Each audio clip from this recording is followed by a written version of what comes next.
start us out. Excellent. And we're good to go. All right. Good morning, everyone. Today is a convening of the Massachusetts Gaming Commission for a public meeting. We're holding this meeting virtually, so I'll do a roll call. Good morning, Commissioner O'Brien. Good morning, I'm here. And good morning, Commissioner Hill.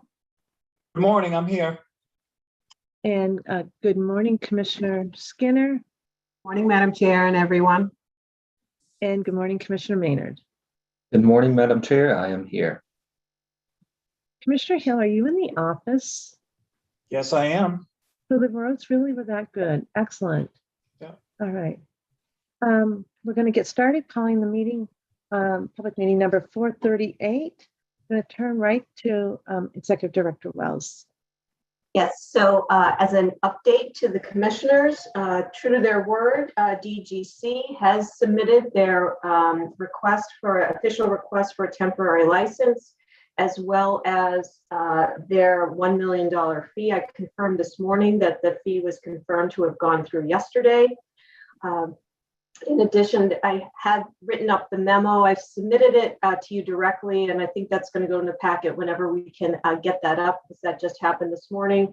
So there is official record that as the executive director, I am making a determination that they are a qualified gaming entity. So as such, they have fulfilled all the requirements in order to receive a temporary license. Obviously, they will still be needing their operations certificate in order to go live. But the request is that this morning the commissioners approve their temporary license to go forward. I can add that they're looking for a start date of the first quarter in January 2024. I spoke to them this morning. Okay. Thank you. Thank you. Commissioners, do you have questions for Executive Director Wells or Director Ban? Okay, so you're going to update the public packet and you will need a vote this morning. So do I have a motion? Yes, Madam Chair. I would, excuse me, pursuant to GL Chapter 29N, Section 6C2 and 205 CMR 219, I move that the Commission issue a temporary sports wagering license to Digital Gaming Corporation doing business as Betway, and authorize Digital Gaming Corporation to conduct sports wagering for the period of 1 year under a temporary license or until a final determination on its operator's license application is made. Second. Thank you. Any discussion? I just want to note that thank you again for Mr. Ehrlich and team coming in at our last public meeting to clarify, and thank you for finalizing this, Karen. All right. Commissioner O'Brien. Aye. Commissioner Hill. Aye. Commissioner Skinner. Aye. Commissioner Maynard. Aye. And I vote yes. So 5-0. Thanks. Excellent work done. Karen, do you have anything else for us today? Nothing this morning. Okay. So we're going to turn right to a slew of regulations that I know we have some time issues on. So turn to Caitlin Monahan, Deputy General Counsel. Thank you, Chair. I'm just going to tee these up briefly before the team takes over. As you know, we received some additional comments just this morning. So we're going to propose a slightly amended process for moving through these. And that is that the team will address each of the regs as it was intending to address them today, which will include a review of all the comments we received up until this morning. By tomorrow's meeting, we will be able to process and review the comments so we can bring up any new comments tomorrow. And we'd ask that votes be held until tomorrow so that we can make sure that the commission sees and is able to review and discuss all the comments that we received on these regs. So if the commission's amenable to that process, we can move forward starting with 254.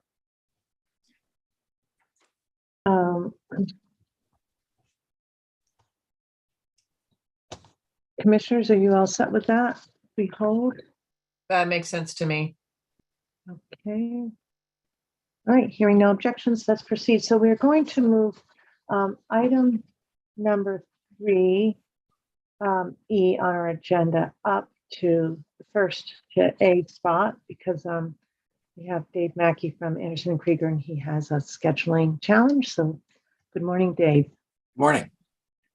Let me just, very briefly describe 254, the regulation governing the temporary prohibition from sports wagering, and describe some of the redlined edits that you see in your packet. Dave, can I just interrupt you just so Sure. that we can get on? We are starting now closer to the end of the packet. Page So- 211, Madam Chair. Oh, sorry. Okay. Thank you so much. Sorry about that, Dave. Madam Chair and Commissioners, apologies for the interruption. I did circulate also an updated red line to you yesterday. That is not part of the packet that would be attached to the meeting invite. That has some additional red lines. I can share it on the screen as we discuss if that's helpful. So, Or I can yeah. send it to you again right now if that would be more helpful. You could do that, and then Trudy, if you could also forward it to me to the account that I'm using, that would be great. So I can just have easy access. But otherwise, we'll take it right. We'll take it in all ways. Thank you, Carrie, for that update. Okay. Harry, thank you. I do have that now. Thank you. Okay, Okay. Dave. So are the commissioners able to see the redlined edits? Okay, great. Because I can generally describe what the regulation does, and then describe some of the edits that we made following the discussion we previously had about the regulation, and in response to the comments that we received up to those that we received this morning. So again, the temporary prohibition from sports wagering is sort of a less, it's somewhat more flexible tool than the voluntary self-exclusion. The temporary prohibition is what it is. A patron can elect upon, honestly, as soon as they enroll on a platform, to select a period of time that they want to be prohibited from sports wagering. The initial version of this that we had presented previously had specified durations that the temporary prohibition could apply to. I think it was 72 hours a week, 2 weeks, and a month, if I'm not mistaken. And in response to the discussion that we had, as well as a number of comments, the regulation has been revised to really allow individuals to elect the period of time for temporary prohibition that's being offered by the licensees. That was a sort of unanimous set of comments that we received, that we should be flexible in terms of working with patrons and licensees and allowing a period of temporary prohibition that the patrons select, as opposed to specifying that has to be one of 4 options. Again, a patron can elect this temporary prohibition. Patrons have to be notified upon enrollment that this option is available at any time during, really at any time while they're enrolled. They can elect this temporary prohibition period. They can elect to renew the temporary prohibition period or lengthen the temporary prohibition really at any period of time. So it's quite flexible that way. There was extended discussion previously about an issue of notification, whether patrons should be notified as the temporary prohibition period was scheduled to conclude. We had a lot of discussion about that, and we got a lot of comments about that.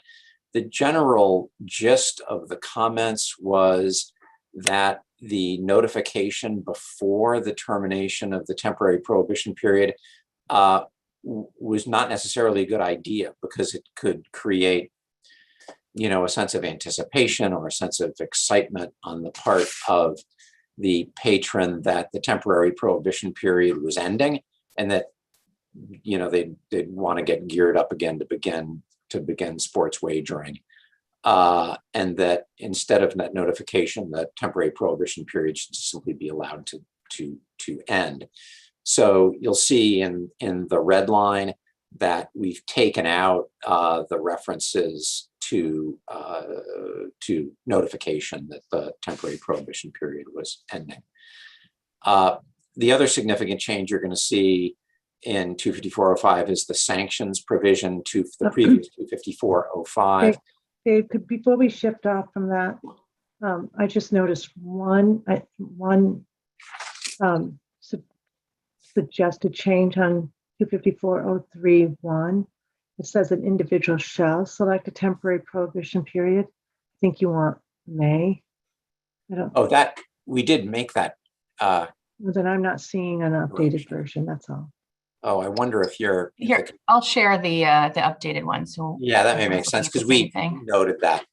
Thank you. Madam Chair. It's probably because I'm getting a. Yeah, there we go.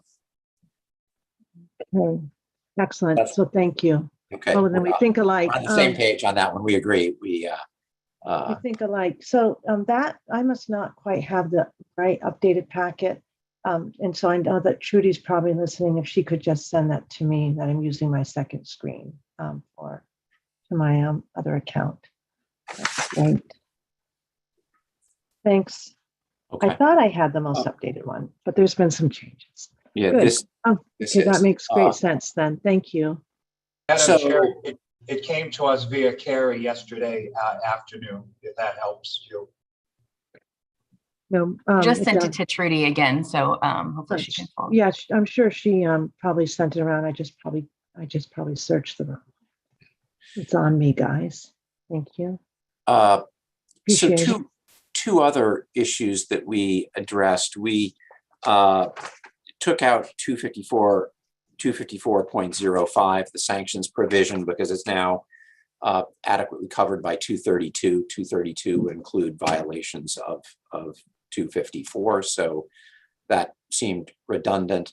And then the last change we made is in the previous version, and you can see this in 254.021.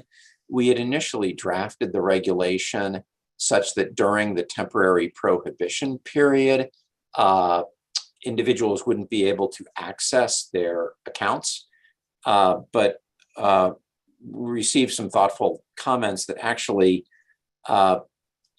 customers should be able to access the accounts, not to place a wager, but at least to, if they want to withdraw the funds that are in their account, or they want to review their sports wagering history, or they want to extend the cooling off period, or they want to, investigate and enroll in other play management options, they can access the account. So we made this more specifically.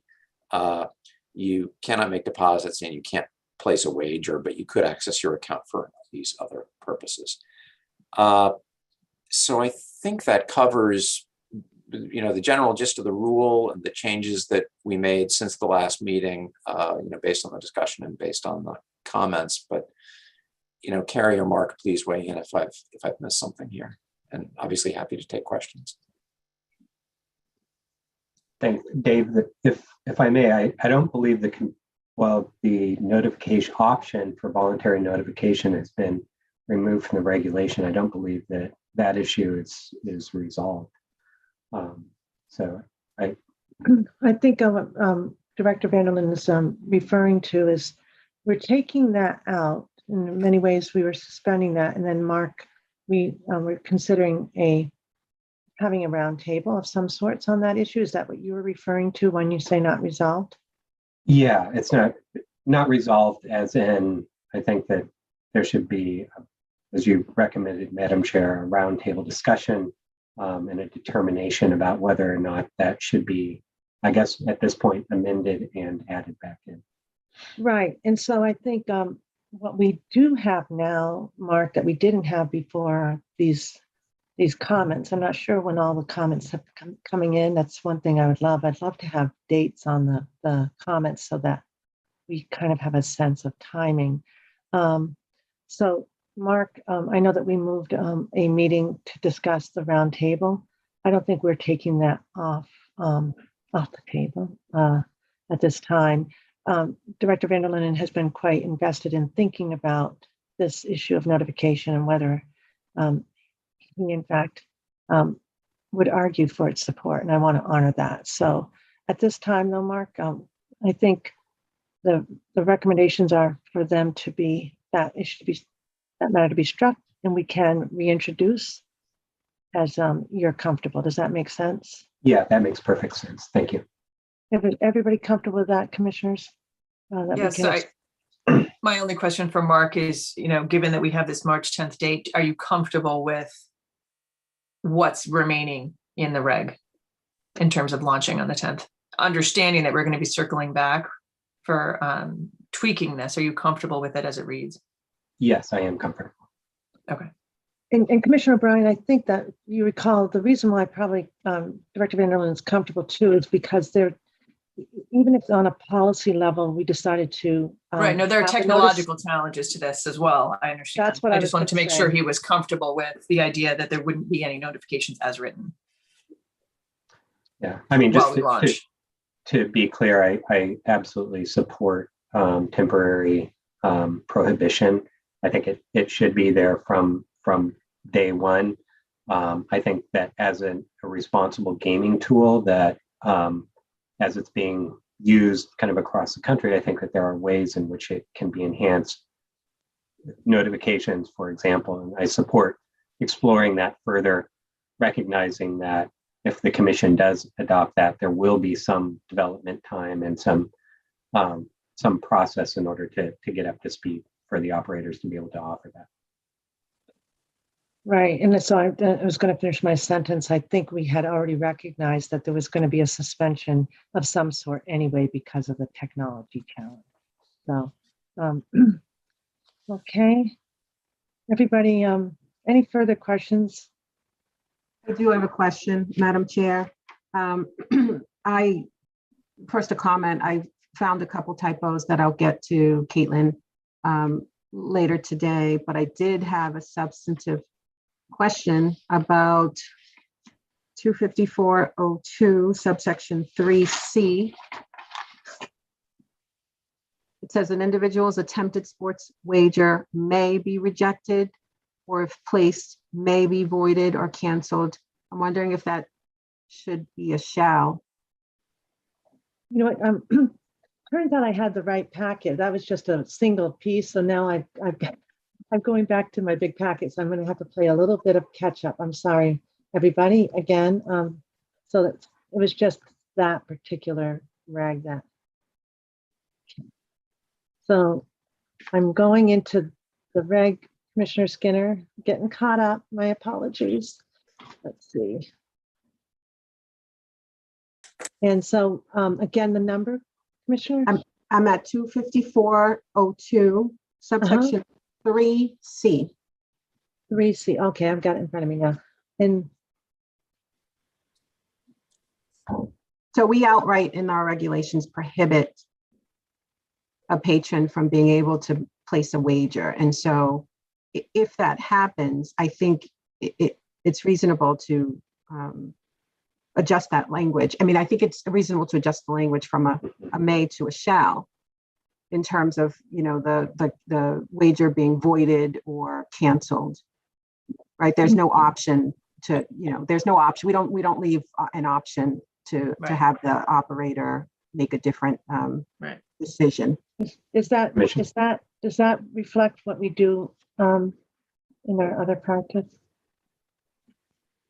I think that's Well, right. the other is voluntary self-exclusion, right? That's what So I this mean. is, we don't have the cooling off, but the VSE or exclusion, that's how we do it, right? That's correct. The voluntary self-exclusion, there's no circumstance in which the individual should be able to place a wager. And so I think changing from may to shall, Commissioner Skinner, is right. Good. Yeah, I agree. I think that's an excellent suggestion because we wouldn't, it's plain that we're not, if an operator enabled a patron who is subject to the temporary prohibition to actually place a wager, it would be a violation of this reg, and we wouldn't want them to be able to read this as somehow qualifying that obligation in some way. So I think that's. So are you suggesting, Commissioner O'Brien, Commissioner Skinner, that both mays be turned to shells?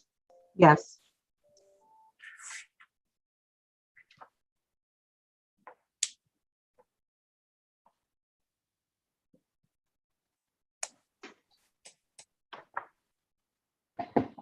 I'm also wondering whether we'll be going through the comments that were not accepted and recommended to be incorporated into this.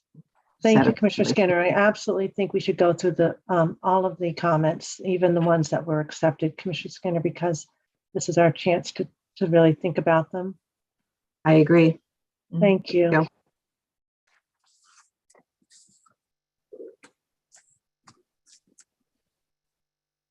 Are there any other comments, commissioners, on the revised version of 254 that Carrie sent?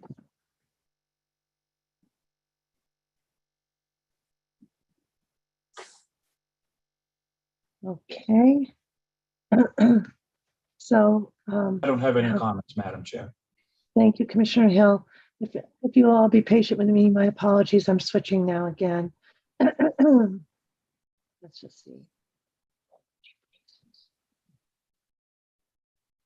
A little challenge here.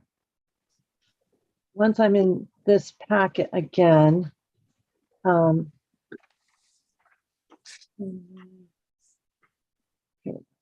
Once I'm in this packet, this will be the packet for the rest of the day, right?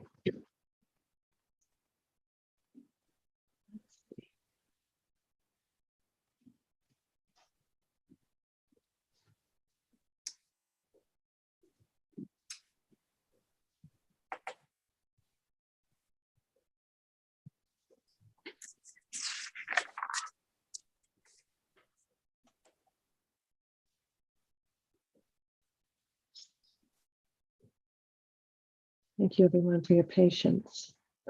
Okay, so now we are going to look at the comments, Dave, and those are on which page?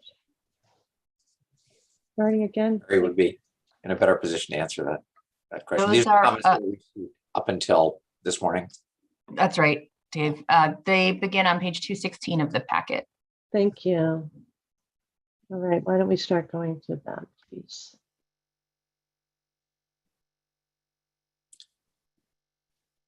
So is that does that begin with the Bet MGM comment? I just want to make sure I'm looking at the right. Yes, the 254.02, Okay. that one, right, Dave? Yeah. So this, we have made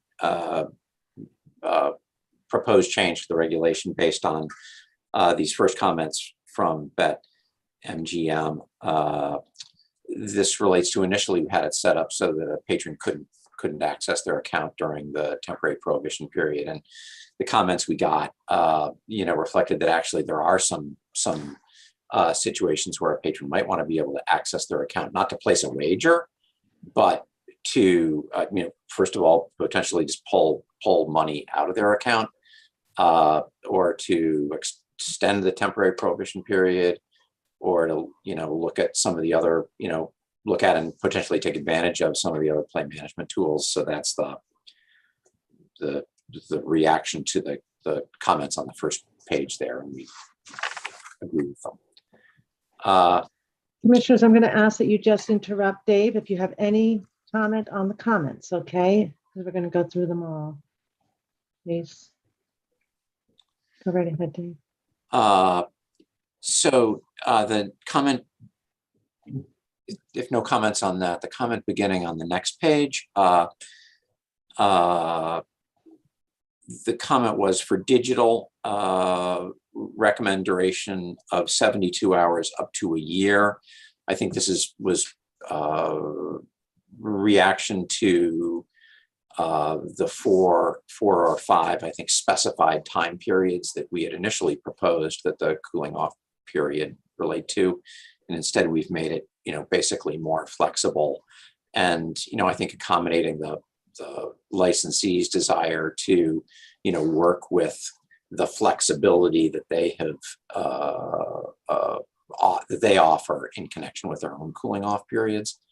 So, we've addressed that. We haven't limited it to 72 hours up to a year. We've basically said, it can be a period of time offered by the licensee and accepted by the patron.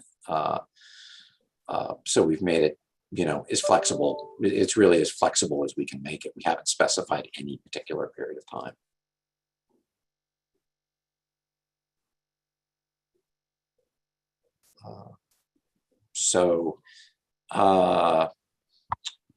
My technician's helping me, sorry.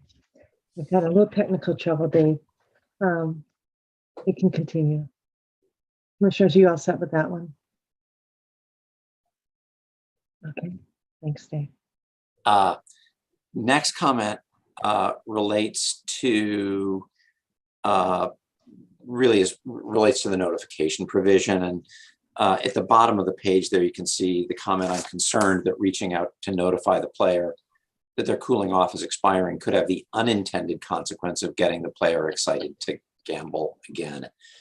And I think in reaction to that comment and other similar comments, we've again, at least for now, opted to take the notification requirement out, obviously subject to the process that Mark was describing, where we'll have the roundtable discussion about whether the positives of the notification outweigh the potential unintended consequence that's identified here.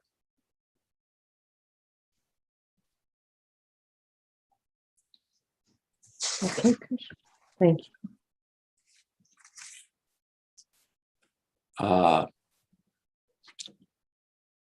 So the next one, I'm looking at 254.031 now, which is that MGM comment about the temporary prohibition being for a minimum period of 72 hours, on the theory that that aligns with what most other jurisdictions are doing, though. The BetMGM comment acknowledges that there is a jurisdiction, Maryland, which has a shorter minimum period. The reg is drafted doesn't have any minimum period. Again, subject to discussion, but we've opted to keep it as flexible as we can. So just to be clear on that, Dave, the way that by striking the language altogether, we're leaving it that the operators have to provide a cooling off period, but we're leaving it to their applications and their processes as to what it is. And that's right. It ranges from, I think we saw the 72 hours to 365 days. Correct. For now. With the exception of, there's one jurisdiction, Maryland, that says it can be a day, I think up to a year, but most are 72 hours. So any operators who are in Maryland have to have an application that allow for the 24 hours. Yes.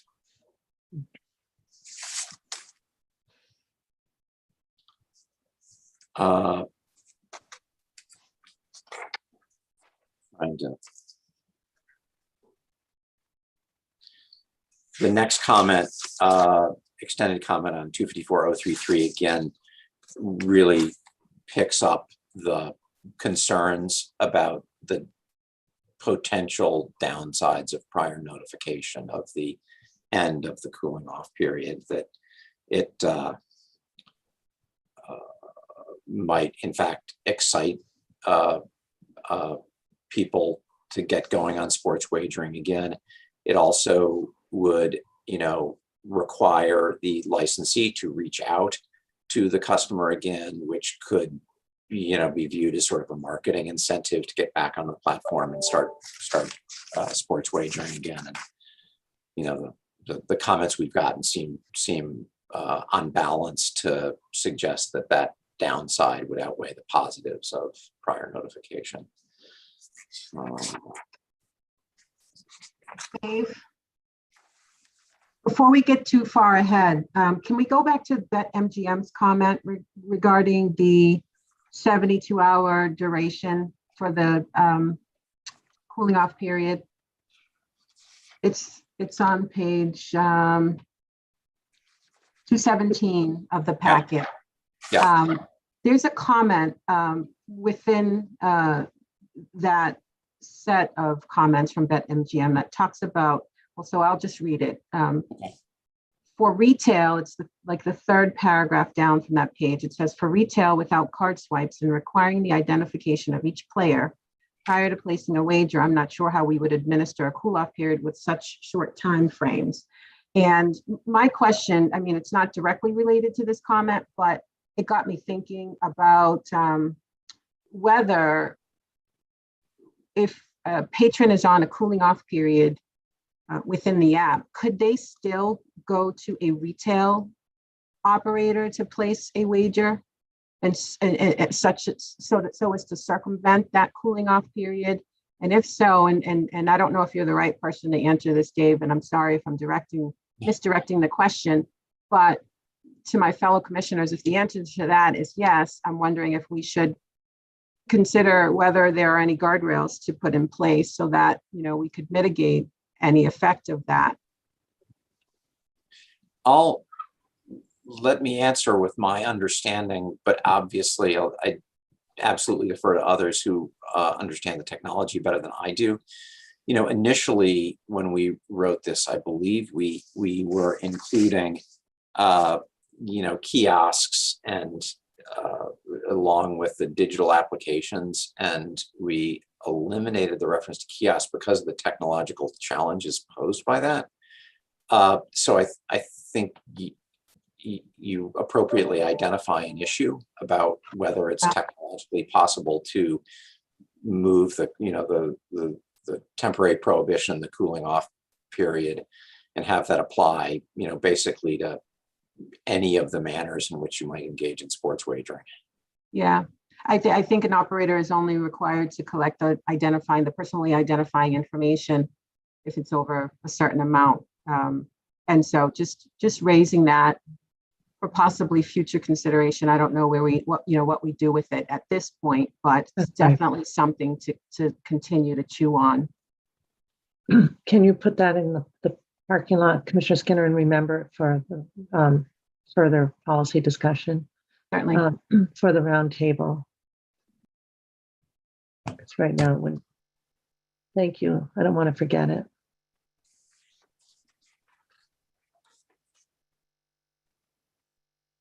Okay, so you were back on, you might have skipped over fanatics, or did I miss that, Dave? That was just, I think it was the same gist. I just don't want to. Oh, this is the duration requirement?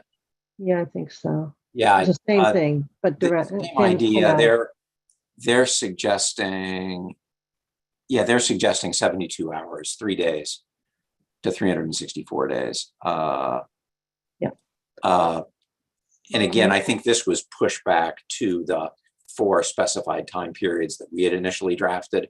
And as I say, we've gone, eliminated any reference to a specific time period and tried to make this as flexible as we can.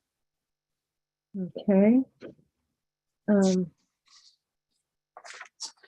So so you had gotten through pens, I think. Yeah,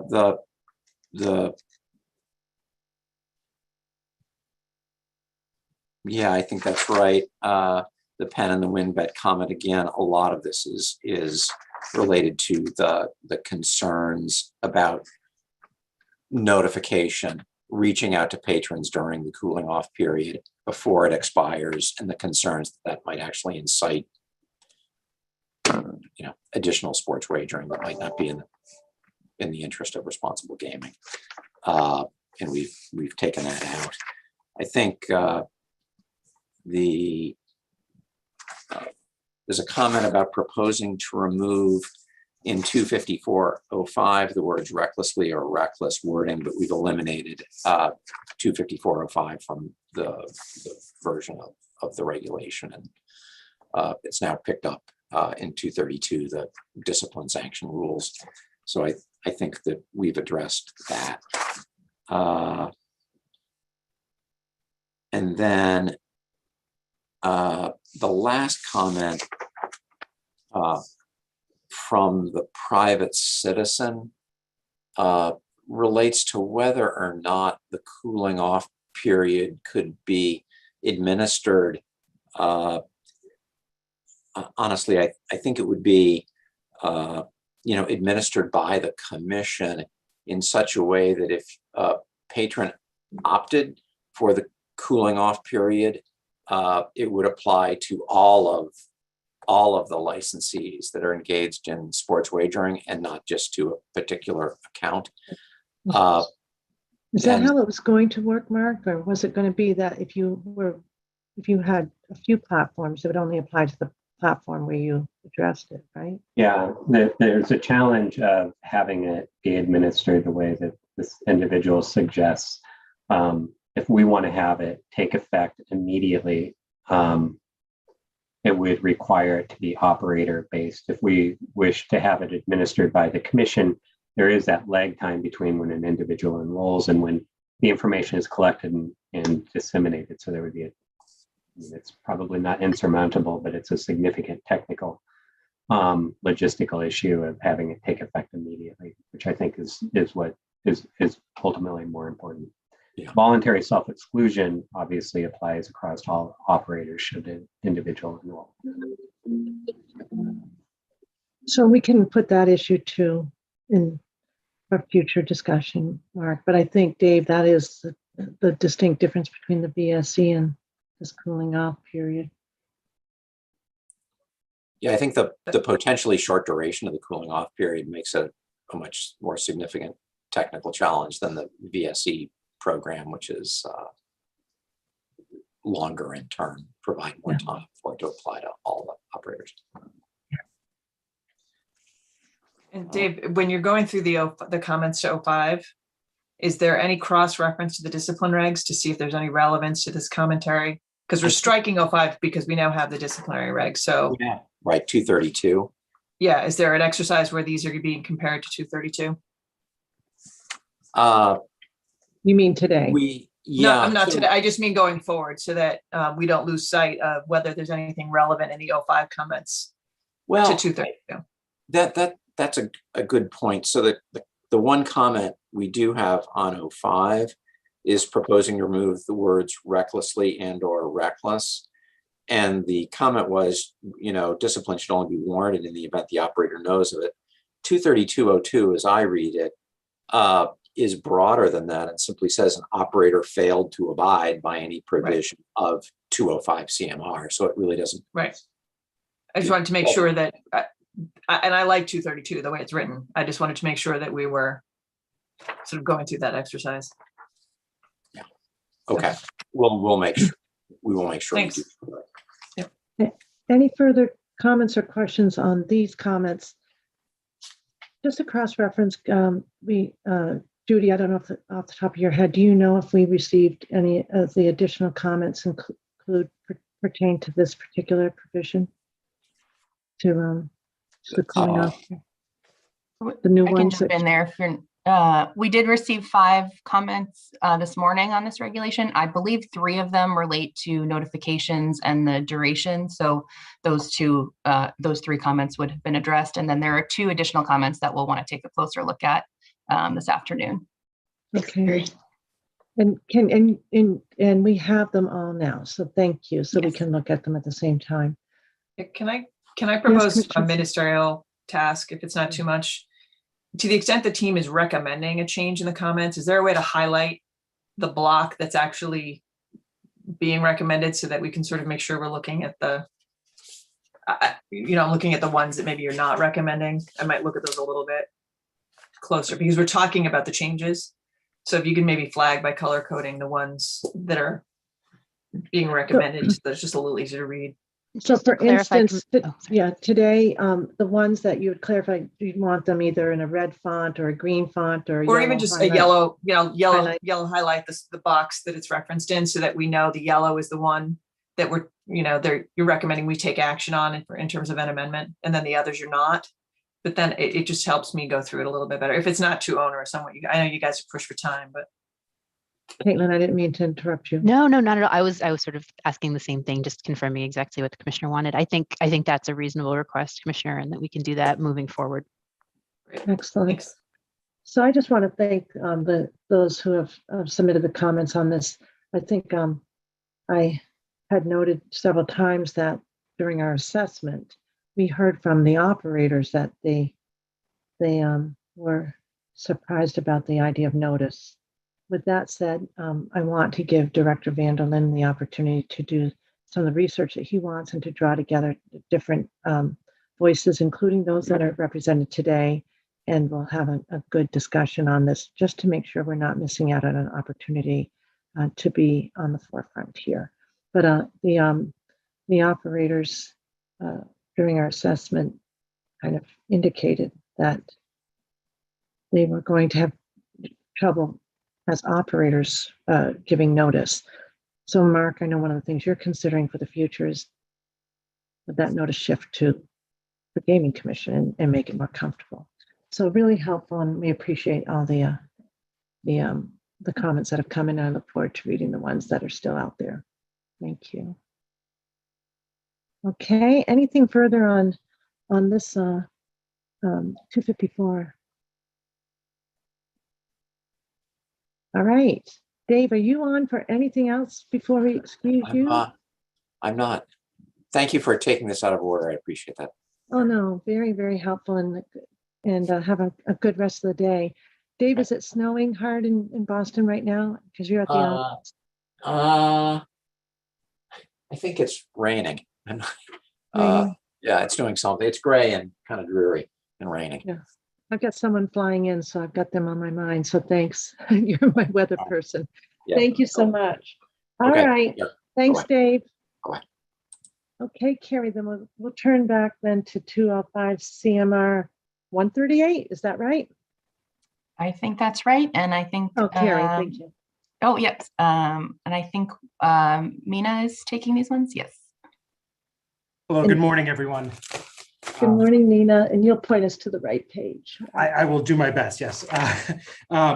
Madam Chair, I have 138 and 238, just so they'll be back to back. But for 138, this starts, I believe, right on page 2 of your packet, if I'm not mistaken. I just want to make sure I'm in the right place. Good, thank you. Not correct, I'm sorry, that is showing up. I have it on page 20. Oh, 20, I'm sorry. The packet numbers are not showing up on my printed copy, so let me. Right. I believe we did have some materials for those in the public who are following. We had some materials relevant to our discussion from the roundtable yesterday that's going to be rolled over to tomorrow. Or if we don't get to tomorrow, it will be on Thursday. So just a note, Karen, that those materials, we'll make sure to make it to Thursday as well. Okay, thank you. So, Madam Chair, 138 is, if you recall, this is an existing regulation that was in place for gaming, not just sports betting. We had made some amendments in the emergency reg to update it for sports wagering. So while it's very lengthy, it starts on page 20 and goes on for a while. We had actually not until this morning received any comments on 138. So there are no changes reflected in your packet. This morning, we received quite a number of comments that I would like to propose taking in sort of two buckets. One comment has to do with a particular section 138.05, and I'll get to that one in a minute. The remainder of the comments have to do with 138.73, which is all the way at the end of the reg. That is, if you recall, this was a provision regarding personal identifying information and sort of data security. There were some questions about that.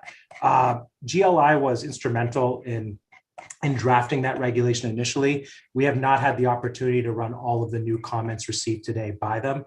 So I'd propose that we take that one up separately tomorrow rather than trying to get through 73 today. And instead, I will just inform you of the one comment that came in this morning on 138.05, if that's okay with everyone. 138.05. Yeah, so that is on, so 138.05 appears on page, one second. There's a lot of scrolling here. It's a very long reg. Thank you. Thank you. The particular question, the particular comment on that one came from DraftKings, David Presswood at DraftKings.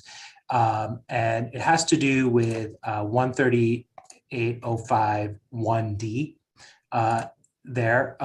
That's procedures for terminating or suspending the employment of individuals licensed or registered pursuant to, and it has a couple of different references. The only change that was made for sports wagering was to just add a reference, and there's small typographical correction. That comma should be a period in 235.00. That essentially what this provision says is that internal controls must include a way for terminating or suspending an employee licensed by the commission within 24 hours of notification from the commission that the commission has suspended their license or registration.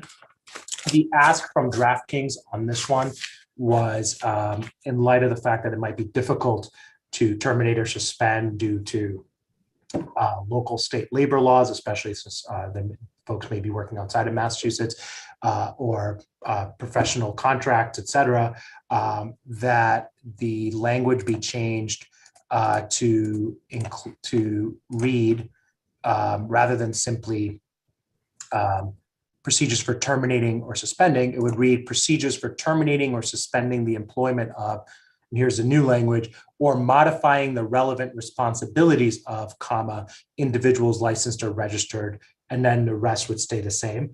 I bring this up for your consideration. Again, we just received this today.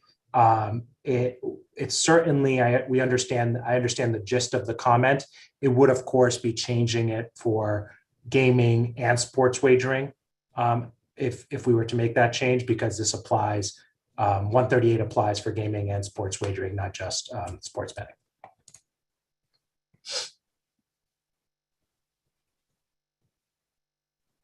Commissioners, Commissioner O'Brien, you might be thinking what I'm thinking. You've got the same look. So, yeah, I mean, we've been functioning with this language for what, 6 years now almost? And no licensee has brought to our attention any issues with this. And I know some of them are only in mass in the brick and mortar, but they do have some qualifiers that would be outside the Commonwealth. So I'm curious as to why. I mean, suspending to me would seem to incorporate what they're talking about, because you could suspend them from basically any contact with Massachusetts. Not really sure why they need the language, but maybe if somebody's more informed on this than me, they can help me out.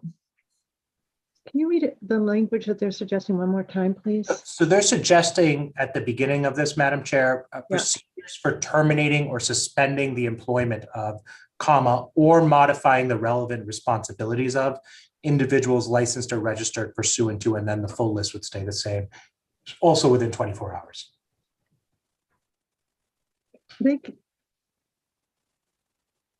Sounds like they're looking for a third option outside of suspension or termination, which, I mean, in some cases where you have a table games dealer, for instance, that might be up for some kind of disciplinary action.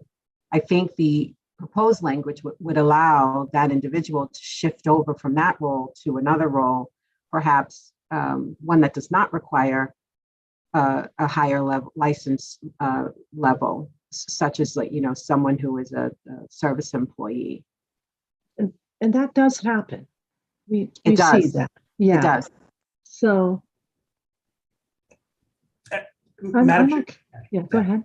No, I think one, to address Commissioner O'Brien's question, I think the question, and I don't know if Karen or others can weigh in on this too, but is whether suspension in the past has been read to actually include this option, that if somebody is suspended, as Commissioner Skinner said, from being in table games, you're not asking they be suspended from the company. DraftKings is obviously new to the market, not having been a gaming licensee. And so this is a clarification to that point. So if the language, I think, works for that purpose, but that's, you could read the current language to do that as well. I think if this was coming, Madam Chair, if this was coming from one of our current licensees, I could see there was an issue, but coming from DraftKings, I'm trying to see what the issue truly is. They do have someone who had a position in licensure here, who might be thinking about that issue. I think it clarifies. I don't think it necessarily adds a big option. I think, like, Commissioner Skinner's point and Nina's point is suspend. Anyway, right, Karen, what are you thinking? I don't know if Loretta's on, but, or Kara, what are you thinking, Karen, about the language? I don't want to put you on the spot. No, because I was just working on posting the agenda, so if you could just Okay, direct I us to the won't put you on the page. spot. Yeah, thank you.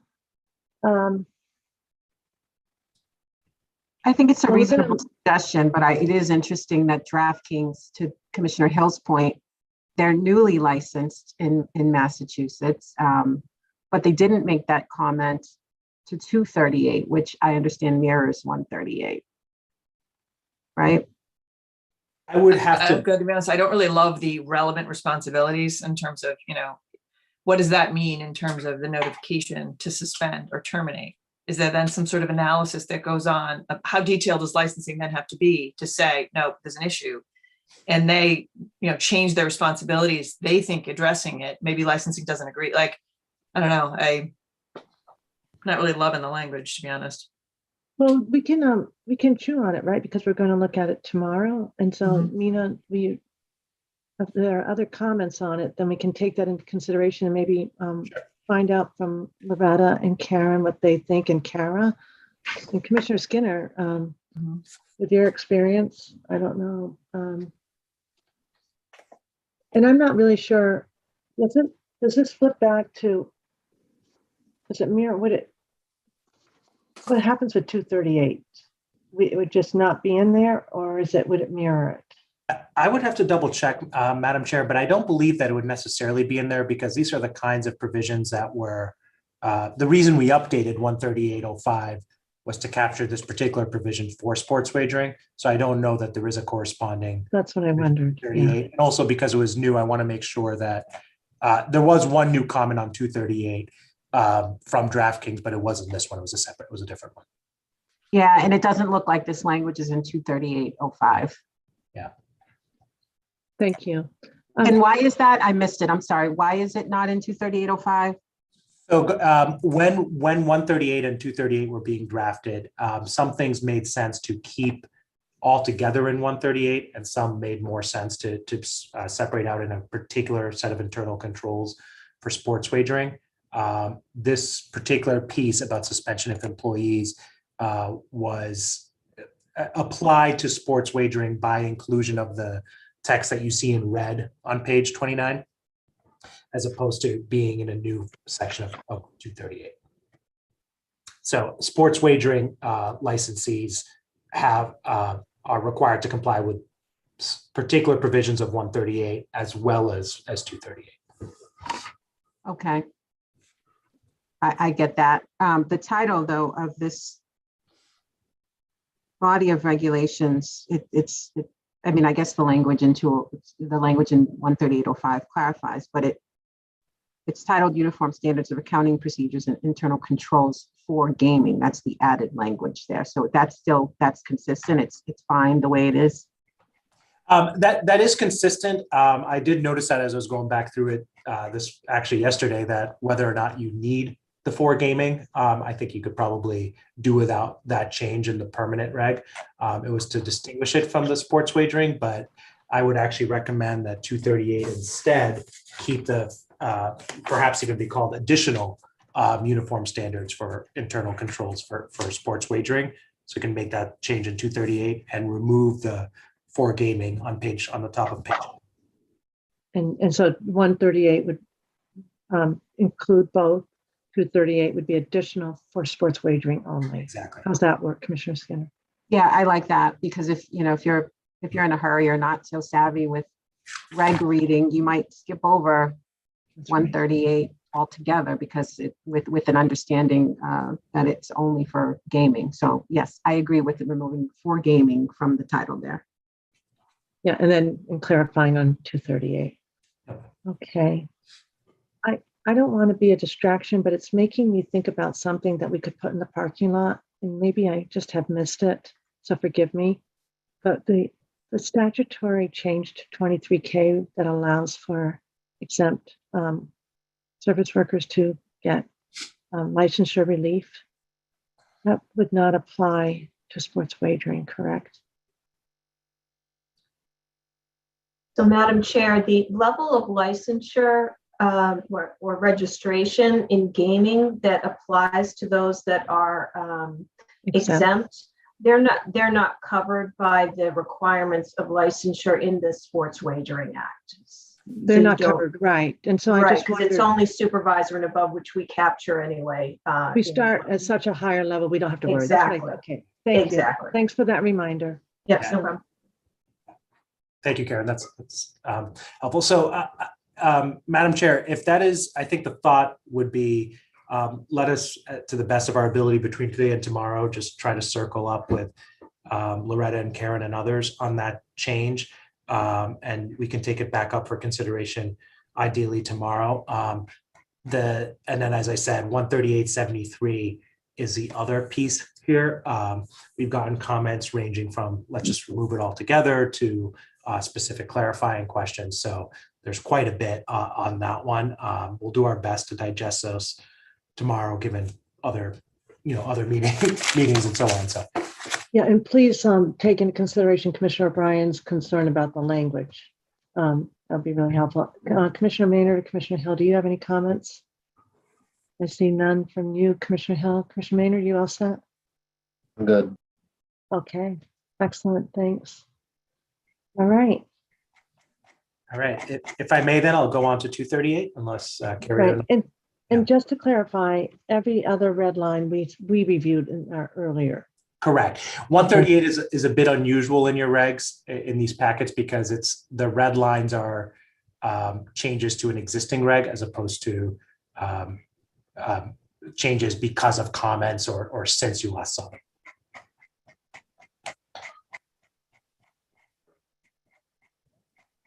All right. So with that, 238 begins, I believe. 103, I believe, Mina. All right, thank you. So 238 begins at 103, and there are a set of comments as well that I can go through at the end. There are a couple of changes here.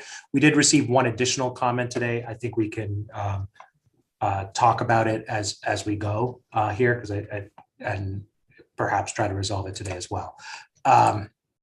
So again, these are the sports wagering specific internal controls. I think just to recap what we just discussed, I would suggest retitling this additional uniform standards for accounting procedures and internal controls for sports wagering, just for the clarification at the title.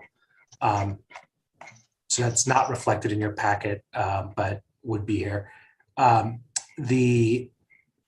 There were not a lot of changes to this, but the first one that I believe you'll encounter is all the way at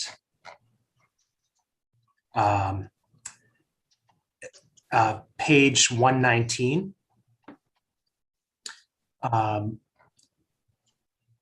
The end of subsection 2D had a new one added: complaints of an athlete engaging in prohibited wagering conduct, excuse me.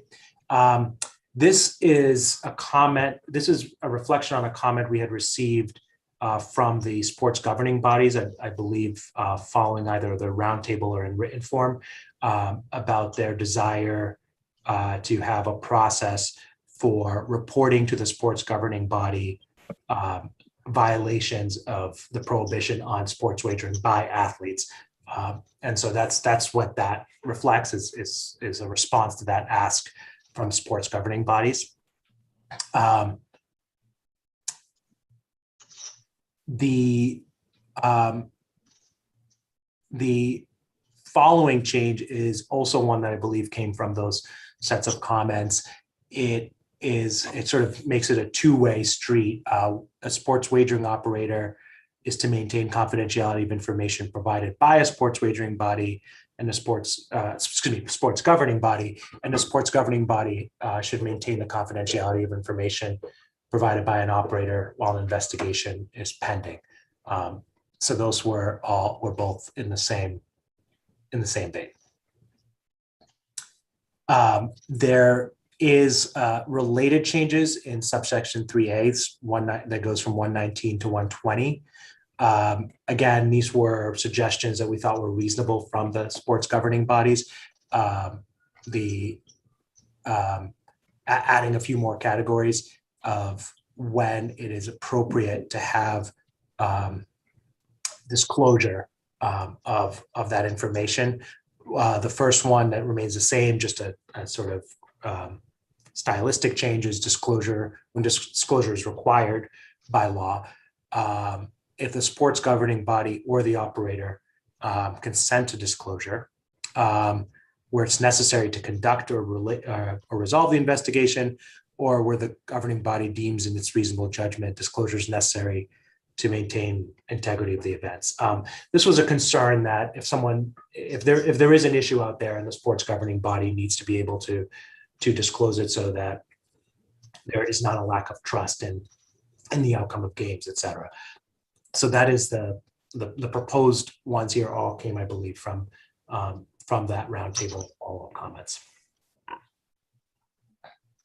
Tina, Mhm. could you distinguish the color coding on the comments? So red, I assume, are changes made in response to an earlier review of the regulation. The blue and the olive green, I guess. Yeah. I'm not sure. I will do my best to do that. I am not sure if this is simply a matter of multiple authors, Commissioner Skinner, because I believe all of these are new from all the changes in this section are new. I'm just double checking how we did this red line as track changes, so sometimes it pops up in different colors, but all of the changes here are not ones you reviewed before. In the entire set? In the entire 238, yes. Okay. Yeah. All right, thank you. Yeah.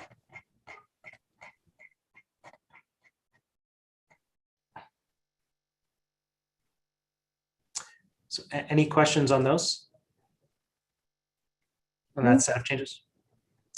And I am just double checking to see if anything else is where the next ones reflected are, if any. Okay, 238.32. This is on page 130.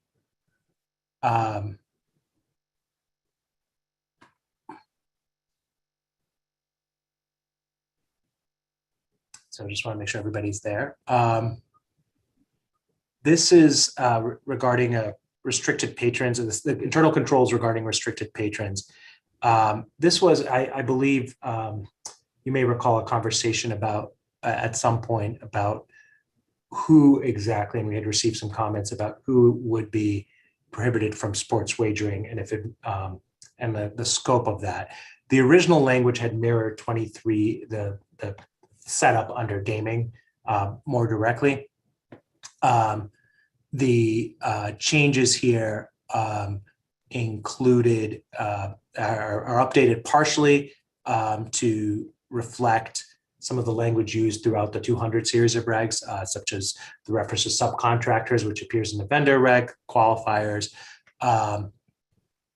and the addition of the language that starts with "or with any other sports wagering operator tethered to the operator" was intended to capture a tethered entity. I think that's the policy choice for the commission, but where tethered entities are a little bit different than necessarily part of the same corporate entity. There is an exception for private pools, so that it does, which is, from what I understand from GLI, a fairly common exception to this, that this is a standard way of handling that.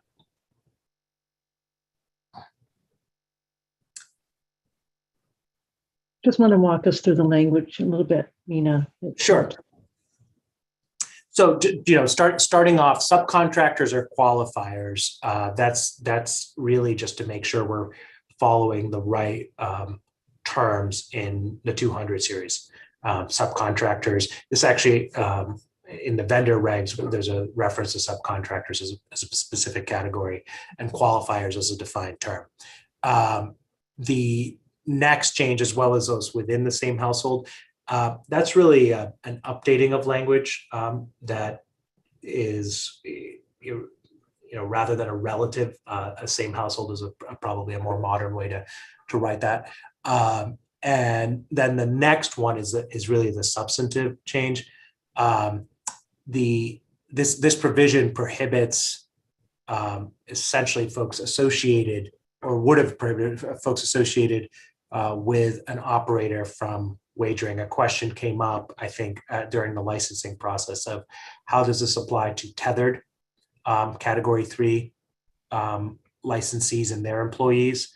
And the proposal here is to also exclude the same folks who would be, if you are a Category 1 licensees, director, officer, owner, employee, you certainly can't bet at the sports book, but you also can't go ahead and bet on the tethered Category 3. That's what this language is intended to do.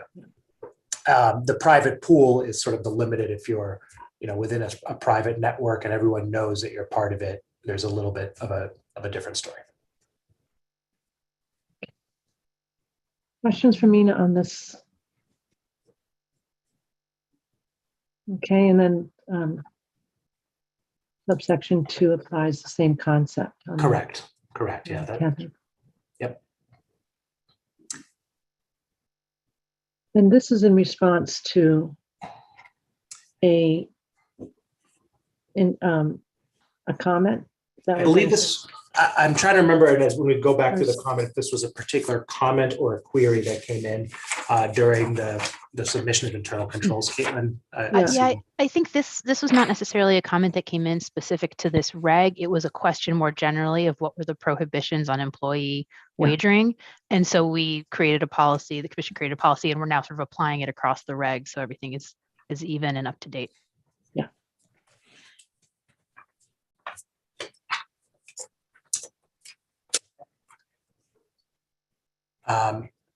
The next changes are on the following page, unless there are other questions, Madam Chair, I can move on. I think we're all set, Mina. Okay. 238.33, the list of prohibited persons was expanded to include I believe this is the self-exclusion list, if I'm not mistaken. Carry at 152. If I have my numbers correct. So that's self-excludes 233. It's the gaming exclusion list. Yeah.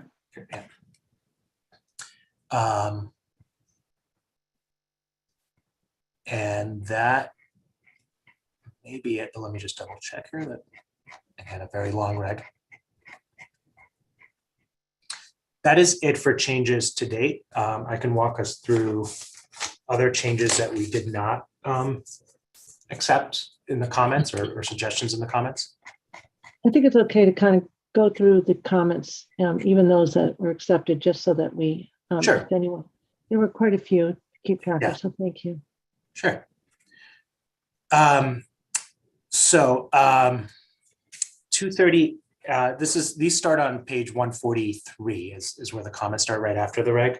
And I will try my best to cross-reference, although it might be hard to cross-reference the actual pages. 238.02, or the comment had to do with requiring an opportunity to comment and for the operator on the internal controls in the process of the commissioner, the executive director's review of internal controls. We did not think that change was necessary or explicitly necessary here because there's already a reasonable period for the operator to implement, and it is actually something that it happens just as a matter of course. It is a live back and forth, and we want to stay close to the process under gaming. 238.09.3 was the next comment, also from BetMGM. That comment had to do with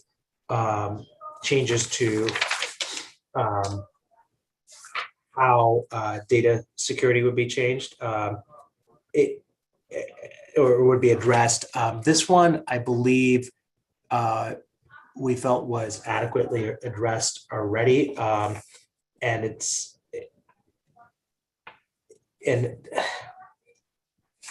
I'm actually struggling to find exactly change here, but there was sort of a to the extent possible at the end, as opposed to a strict standard. And there's always a potential for a waiver. There's always potentials to work with the commission and staff, of course, but having a to extent possible was a somewhat vague standard that we didn't want to open up on data security issues.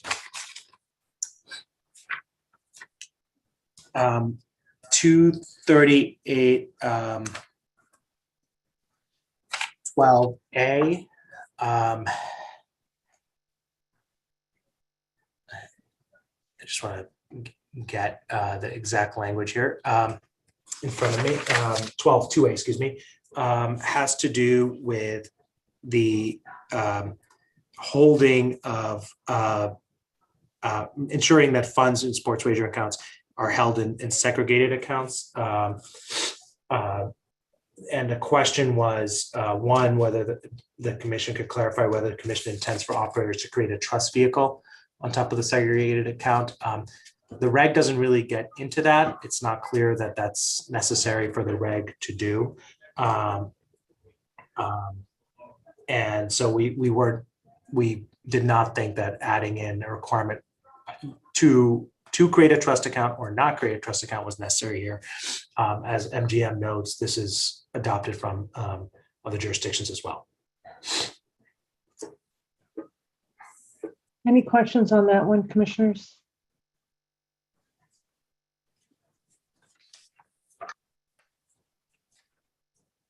I have a general question. There's a couple of questions posed by some of the commenters. Is our legal team and our sports wagering division chief and Karen, are they responding to those in a different forum? And if they haven't, at some point, will they be? Questions have been coming in from various areas and into various areas. And so we have been working with the sports wagering division, Karen, basically whoever the proper entity is for the question, to make sure questions are addressed. Sometimes it's one-off, one by one. Sometimes we get a lot of a similar question, and so they get addressed in tandem, sort of as a group response, but we are absolutely doing that. Commissioner Skinner, that's one of the challenges because, for instance, on the issue that we dealt with yesterday, there was a response from the team, but there were nuances that just didn't get addressed. So we just give the whole team the permission to come back if there's something you need, some insights from the commission on those policy nuances. Please do. That's why I think, Commissioner Skinner, it's good for us to get the comments on the same timeline, so that we can see any trending funky issue that's arising.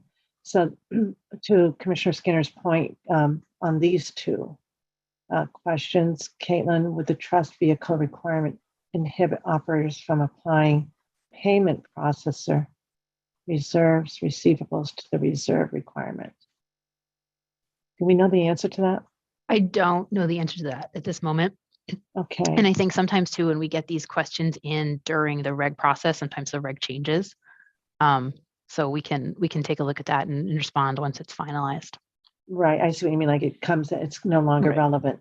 Right. And then would operators be required to cash fund this portion of the reserve? I think, Karen, this is probably something that GLI and Director Band's team will need to be working with legal on.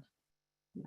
And I'm not looking for an answer on any of these questions today, but Chair, you referenced, sort of the greater need to have Commissioner weigh in and input as necessary. So that's where my interest lies. That's right. If there's something trending, then we can all chew on it together, and that might be more efficient in the long run. Okay.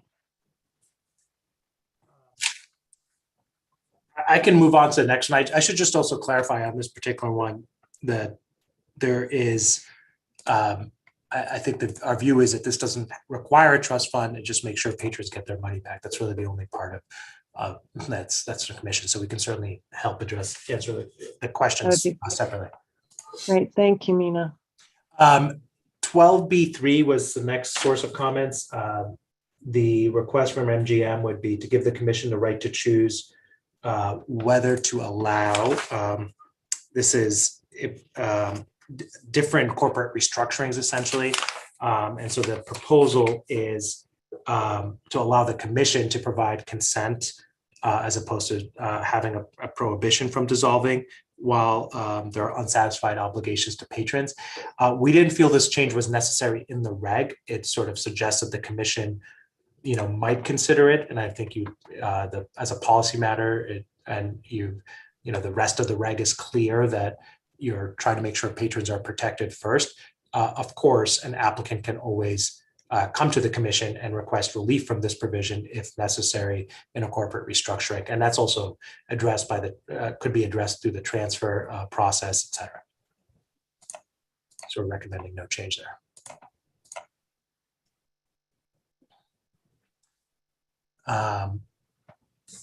The next change is 238.12.5. This is the provision that provides that the commission may audit the reserves at any time. And the request here was to give 8 hours advance notice in advance of that. Again, you kind of have a reasonableness standard, and of course, there should be adequate reserves, and if reserves are being added within 8 hours, that may raise different questions about why they weren't there before. So we're not proposing a change there either. All right, now we are on to 238.14.3.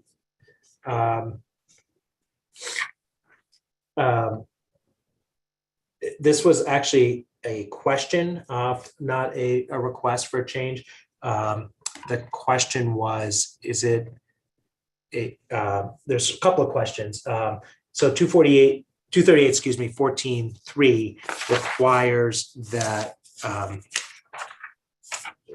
pages here, that there are reports to the commission in the context of, I'm so sorry, I'm just trying to make sure I'm getting the right page. No problem.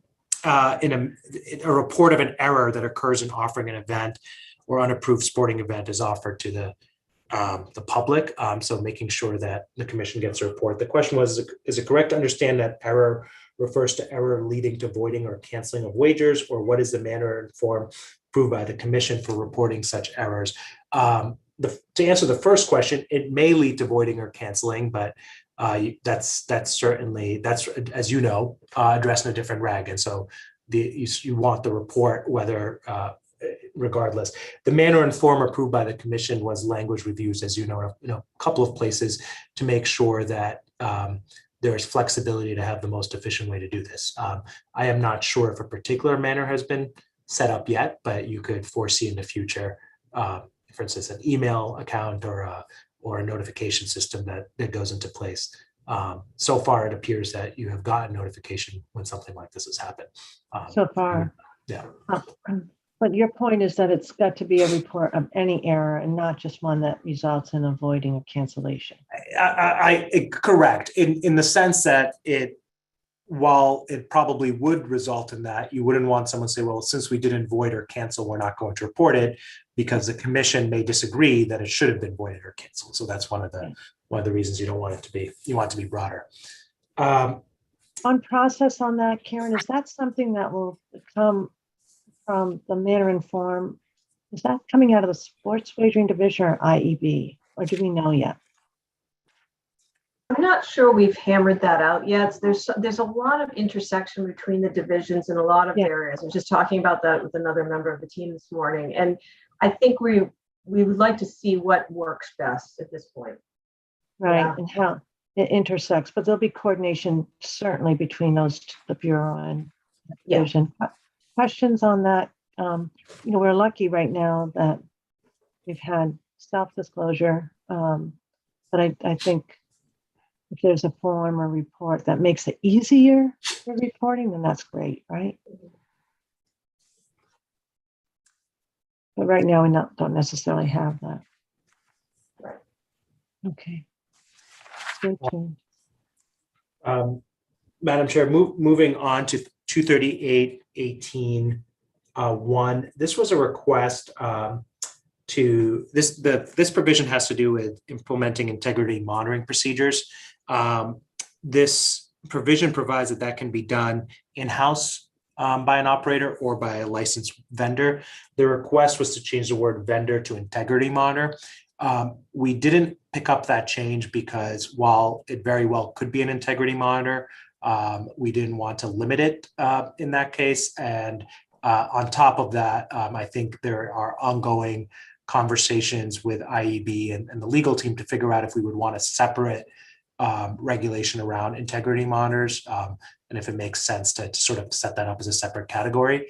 So certainly for now, we think vendor covers that. It could be a particular monitor. I didn't want to limit it. Commissioners, what do you think about that? Okay.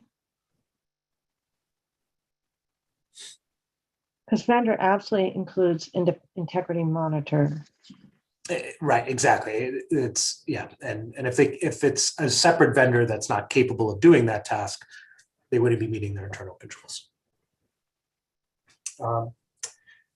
238-18 2D2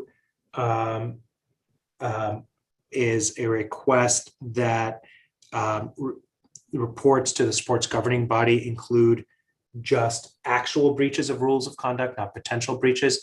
I can understand the sentiment. I think the reason the sports governing bodies would like that reporting is if there is, for instance, an athlete trying to place a bet that gets caught or before they're able to follow through with a plan, that should be reported. I think they'd want to know. So I would keep that as is personally.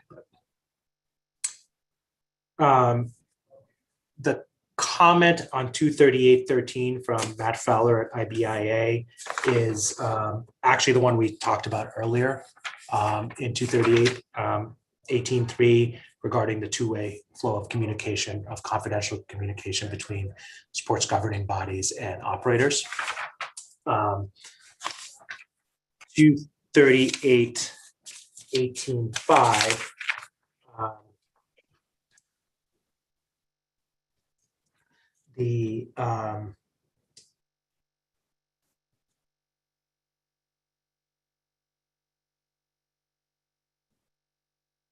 it was a request to strike the words in that provision, evaluate or, so that section would not include the commission's ability to evaluate a sports wagering platform. We didn't, I think the concern here that was listed by IBEA was that this seemed to imply that the commission would be doing its own integrity monitoring as opposed to an integrity monitor or the operator itself. I don't think that's the intent of it. It's simply that you're able to look over their shoulder as necessary. So I would leave the language in because simply monitoring it may not be enough to adequately figure out if it's sufficient controls on software and hardware.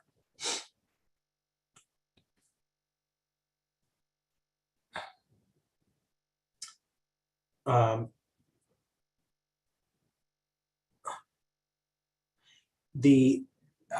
I will keep going unless there are questions. Yeah, commissioners, are there any questions on that? So in terms of needing any further clarification on that, you're comfortable, Mina, right? I am comfortable with it as is. It preserves some power for the commission. You don't necessarily have to use it to evaluate. I can understand the sentiment that I think, as the commenter points out, this maybe makes more sense in places like Rhode Island that may have a single regulate entity, but that doesn't necessarily mean that you wouldn't want to, again, be able to double check or sort of do a due diligence on it. And that's where the evaluate comes in. 238, 18.5A, excuse me. This is upon request by the commission, a sports wagering operator is supposed to provide remote read-only access for all of these, this is sort of the same provision for all reports of abnormal betting activity. The request here is to expand that and limit it to all reports of abnormal betting activity solicited by the regulator that involve wagering activity from patrons physically located in Massachusetts or involve activity in Massachusetts. So essentially what the proposed change would be saying is if you are looking to view abnormal betting activity, you should be limited to Massachusetts abnormal betting. Again, I would, while your jurisdiction may be limited in doing something outside the state, if you're seeing problems occurring elsewhere by looking at this, it allows you to work with compatriots in other states and actually figure out if there's a larger problem, particularly with web-based and Category 3 entities. So that's the reason we rejected that comment.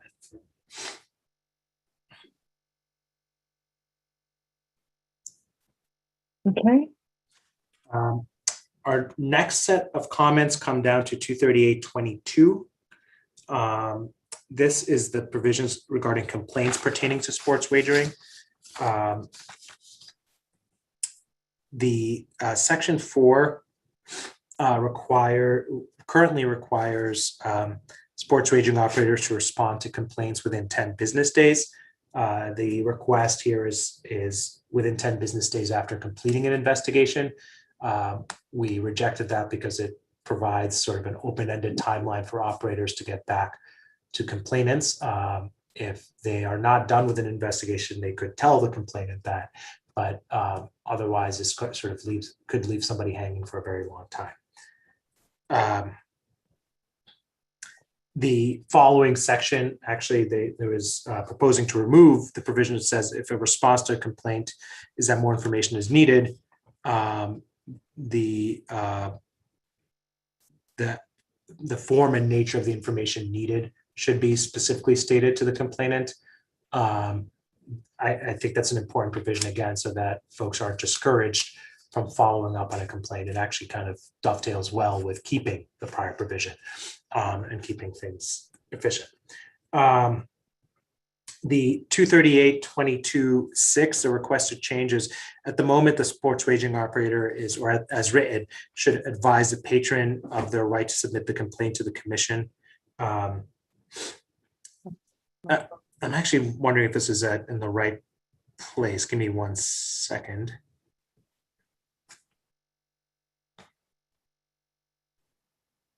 I'm sorry, I believe there's a typo just in the chart. This is 238.22.7. The sports wagering operator is supposed to promptly notify the commission of any complaints. The request here was to change promptly to 48 hours. We have in a couple of places talked about promptly versus a set time. I would recommend against making this change because depending on the nature of the complaint, if it's serious enough, you might need to know sooner. If it requires a little bit more fact gathering before the commission could even understand what the complaint is, you may end up on the outside end of that. So promptly gives more flexibility. And I think it's certainly, while it has some inherent ambiguity, it's a standard that's used all over the place. 238.22. 22.7, excuse me, has, again, the recommendation here is that the action of notifying the commission or the request of an unresolved complaint fall on the patron rather than the operator. As drafted, the operator is supposed to provide that to the commission. Again, this places the burden on the operator to really make sure that they're providing you with the information as opposed to the patron, and so we would keep that as is.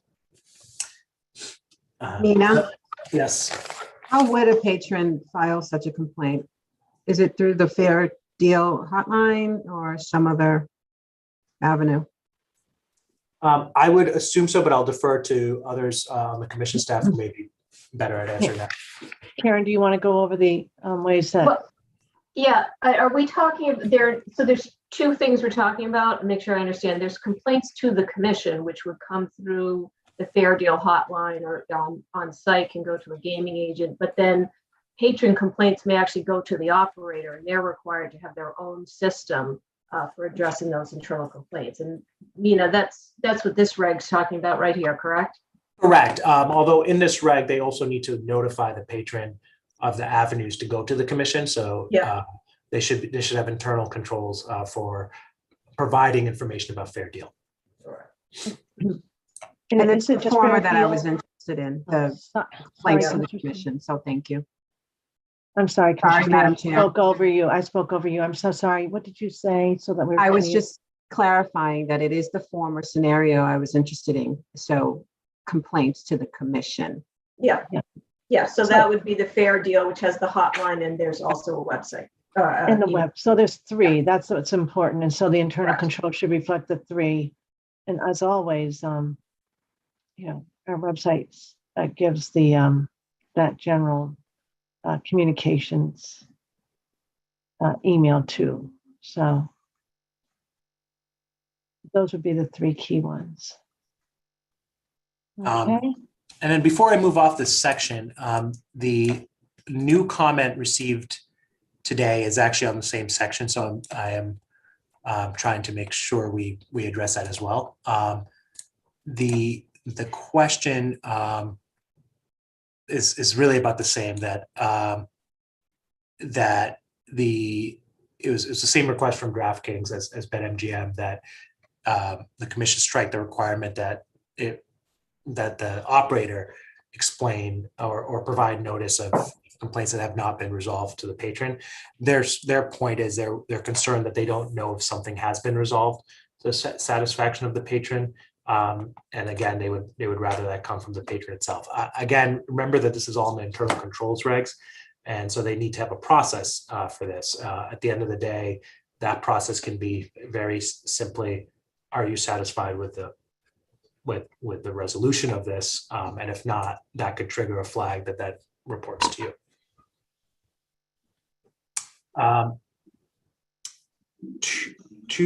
That takes care of the 238.22 comments. So I'm moving on to 238.32. This is restricted patrons.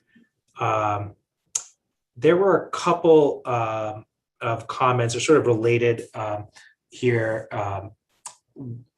First, 238.3, there was a request that there be an exception if an operator genuinely is unaware of improper activity. And so the request would be to have actual or constructive knowledge. I will say we've seen this particular theme in a lot of the comments to sort of change standards to knowing or actual knowledge or constructive knowledge. And I see Commissioner Maynard shaking his head. And I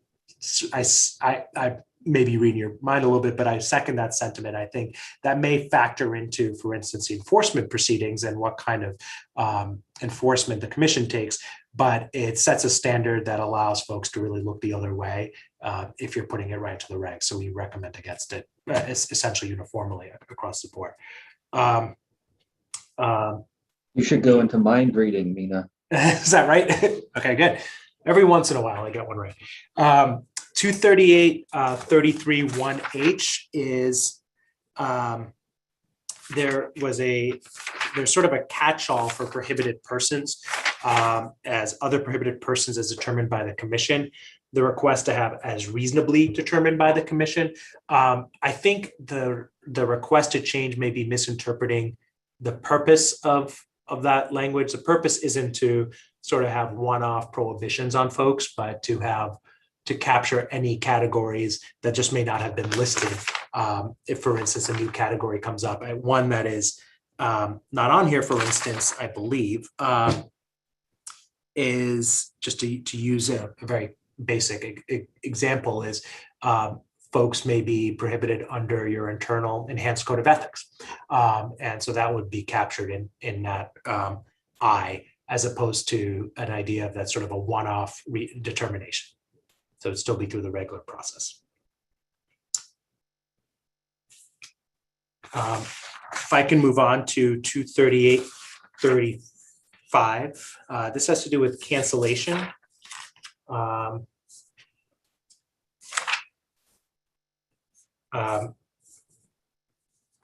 The request here is, again, has to do with the integrity monitoring, the role of the integrity monitor. Mhm.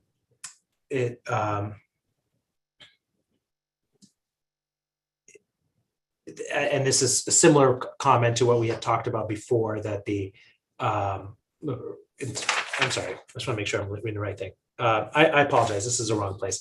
23835 as cancellation of an otherwise validly placed sports wagering. The comment was really a question: are these situations where operators are required to cancel or void a wager, or is it discretionary for operators to cancel or void such a wager? And so the question is, under the standard in 23835, is there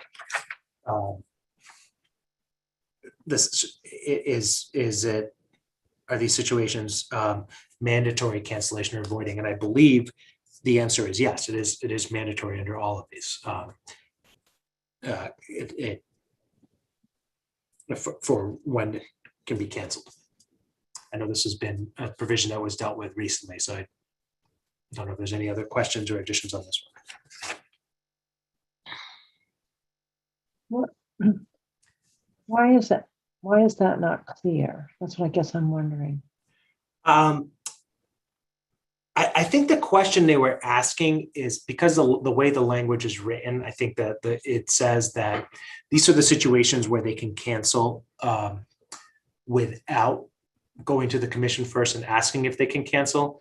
And so they wanted to know if that implies an ability not to cancel because of that. And I think the answer is no. The reason it's set this way is just to set it apart from a category where they do need to come to you first. And not and as opposed to the ones where they need to request, which is an item 2.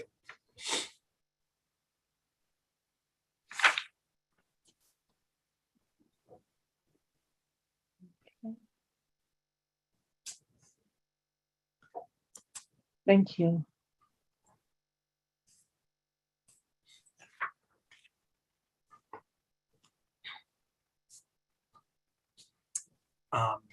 Let me just, Same.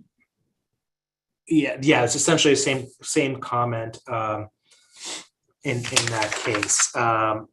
And for the next 2 comments, actually, and I think for the next several comments, all the ones in 35 really come to the same point, is whether these are required cancellation or not.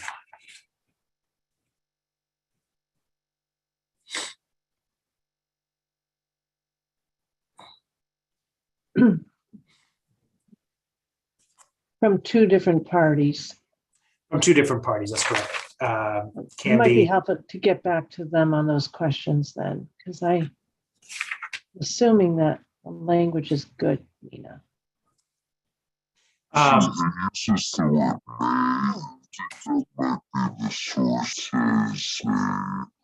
Somebody's Todd, you're having audio issues.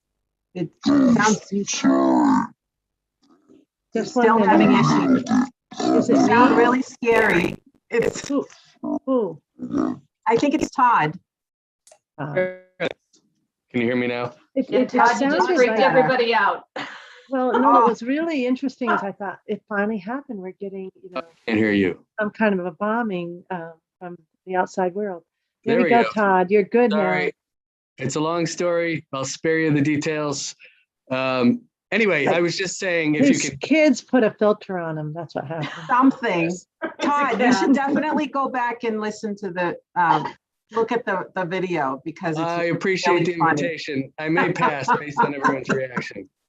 If you can hear me now, I'm sorry to make a big deal about this, but I was just saying that I think it probably stems from the use of the word may, that the operator may cancel the wager. Maybe we just clarify, I don't know if the word shall would take it too far to the other side, but that seems to be the cause of the confusion.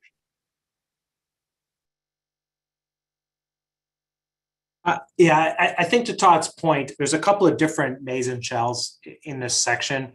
and that may be the cause of confusion. So at the beginning of the section, it reads, for any transaction where a sports wagering operator may cancel or void a wager with or without prior authorization, they have to submit internal controls.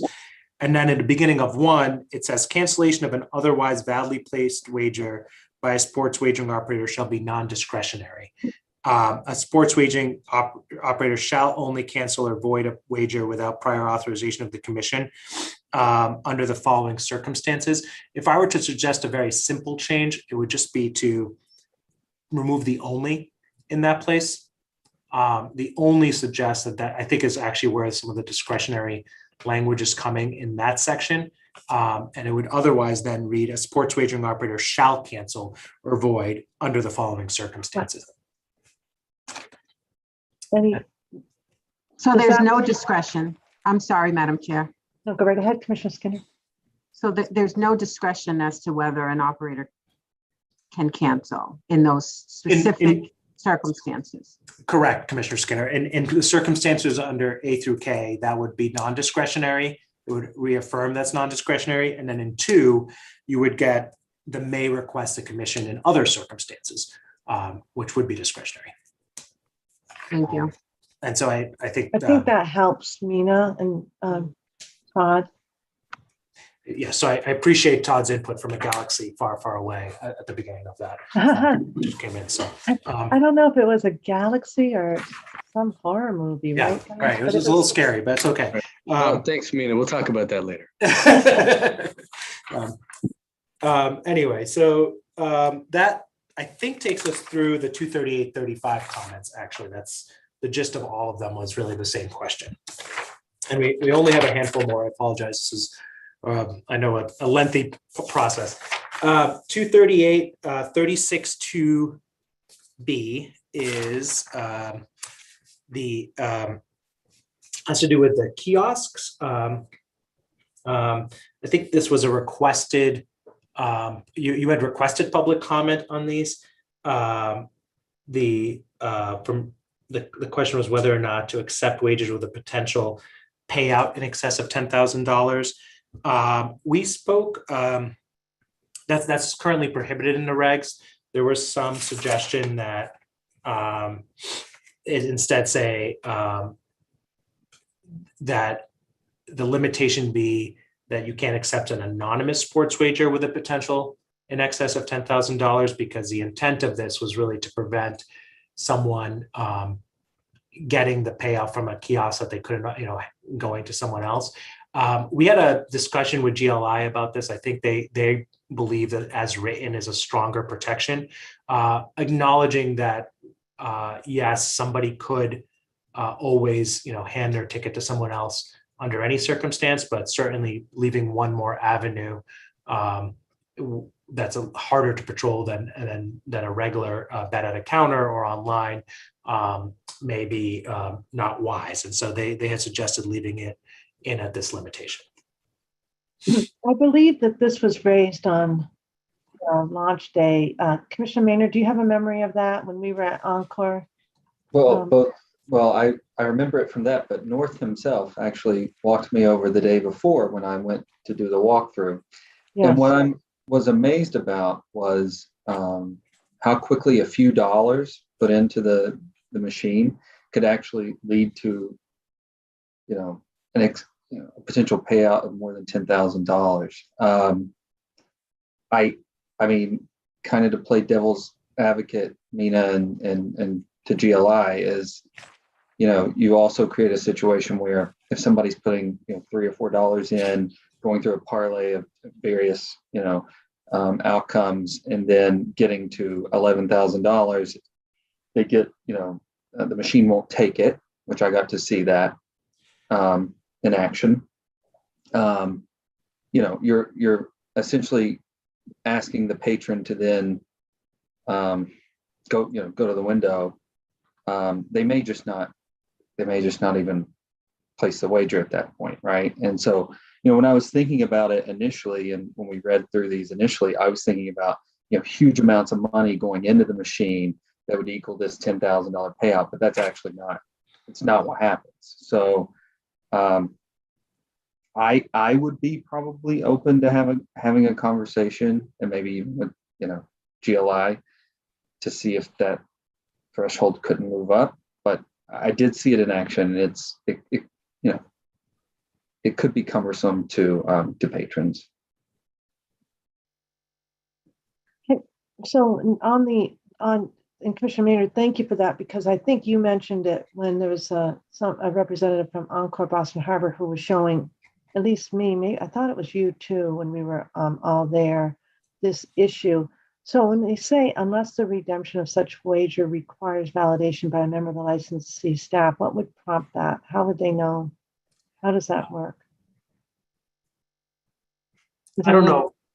Joe or others who are on can address that just in practice, how that might look, or anybody on the staff team. But I think the idea of that additional language from the commenter is that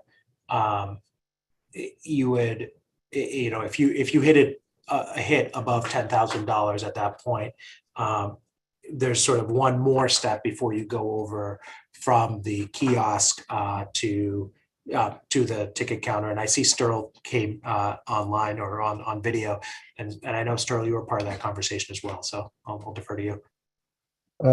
So I'm confused. It is exactly what's being asked about the payout. Is it that a supervisor comes over? Because any payout over 10,000 must go to the window where the manager is at. No payout can be done at a kiosk over 5,000. It is immediately directed to the window. That's this regulation, and as Commissioner Maynard stated, and we've had discussions prior, is the regulation of requiring a small amount being wagered at a kiosk, in turn having to be forced to the window due to the payout being taxable, is just strange due to the fact that it needs to go to the window anyways. So I am unsure if I answered the question. So it needs to go because why does it need to go to Taxes. begin with? Taxes. Anytime you have to fill out taxes, you must provide positive identification, and the person placing the ticket at the window has to fill out W-2 forms. Now, depending on also the amount, we know it's anything 300 to 1 or more, or 5,000, but people do not have to have the taxes pulled out. They can just report a W-2 reporting. So that in turn requires that we are dealing with the person that we know is the person for facts of reporting to the IRS.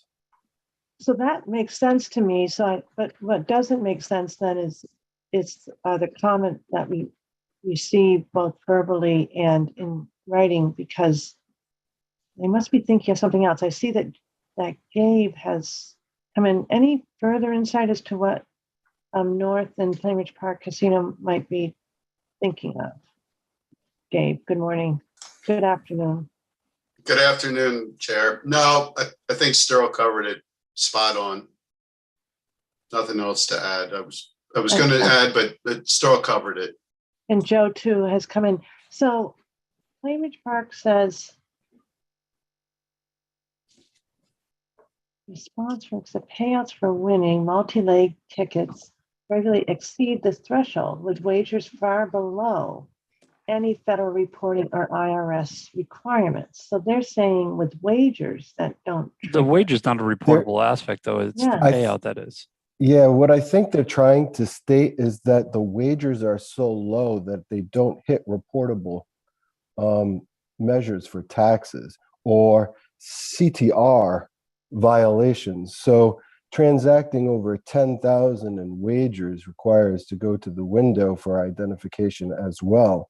So I think what they're saying is just because the payout reaches in excess of 10,000, that the results being so small of even a $5 wager with maybe 7 or 8 legs on a parlay will go over the 10,000. I think that's what they're trying to say. I think that's right. Yeah. Commissioner? Yeah, Madam Chair, I think that Sterl really hit it on the nail. If we're able to identify the person who wins this wager, and we do have other provisions for that, it seems almost it's unnecessary. It seems unnecessary to then prevent the wager from happening at the kiosk, right? So I can literally, I think that's what we're talking about here. The putting in versus the taking out. Taking out. Right now, I can't put in $5, right, if I'm a patron, and hit the parlays to make it $11,000. I'm going to use that number. I can't even do that at the kiosk. It's going to drive me to the window. But my argument would be, let's say I made that wager at the kiosk and I win. Let's say I hit them all and I win. I have to go to the window anyways to cash it out. So that's why I'm open to changing this and allowing that wager to happen at the kiosk. Because then once you're at the kiosk and you see, oh, I could actually hit over 10,000, you don't have to then move yourself to the line of the window. That's how I understood it too, Commissioner Maynard. What do you think about that, Sterl, Joe, and Gabe? Because you're going to get something that says, oh, hey, great news. You're over 10,000. Bad news. You got tax implications. You got to go to the window. Yeah, they You're not can't gonna place get that any. at all. It literally, they can't place it. They can't punch out the ticket. They need to then go to the window. Right. Now- So the question is, should it be allowed to place the bet even if the result requires ultimate visit to the window? That's up to the commissioners, but because I mean, ultimately, the decision is up to the commission here. And I want to say during discussions of the stipulation that additional rules were considered, like the what if the patron owes tax and or parental, I believe you guys have rules around that.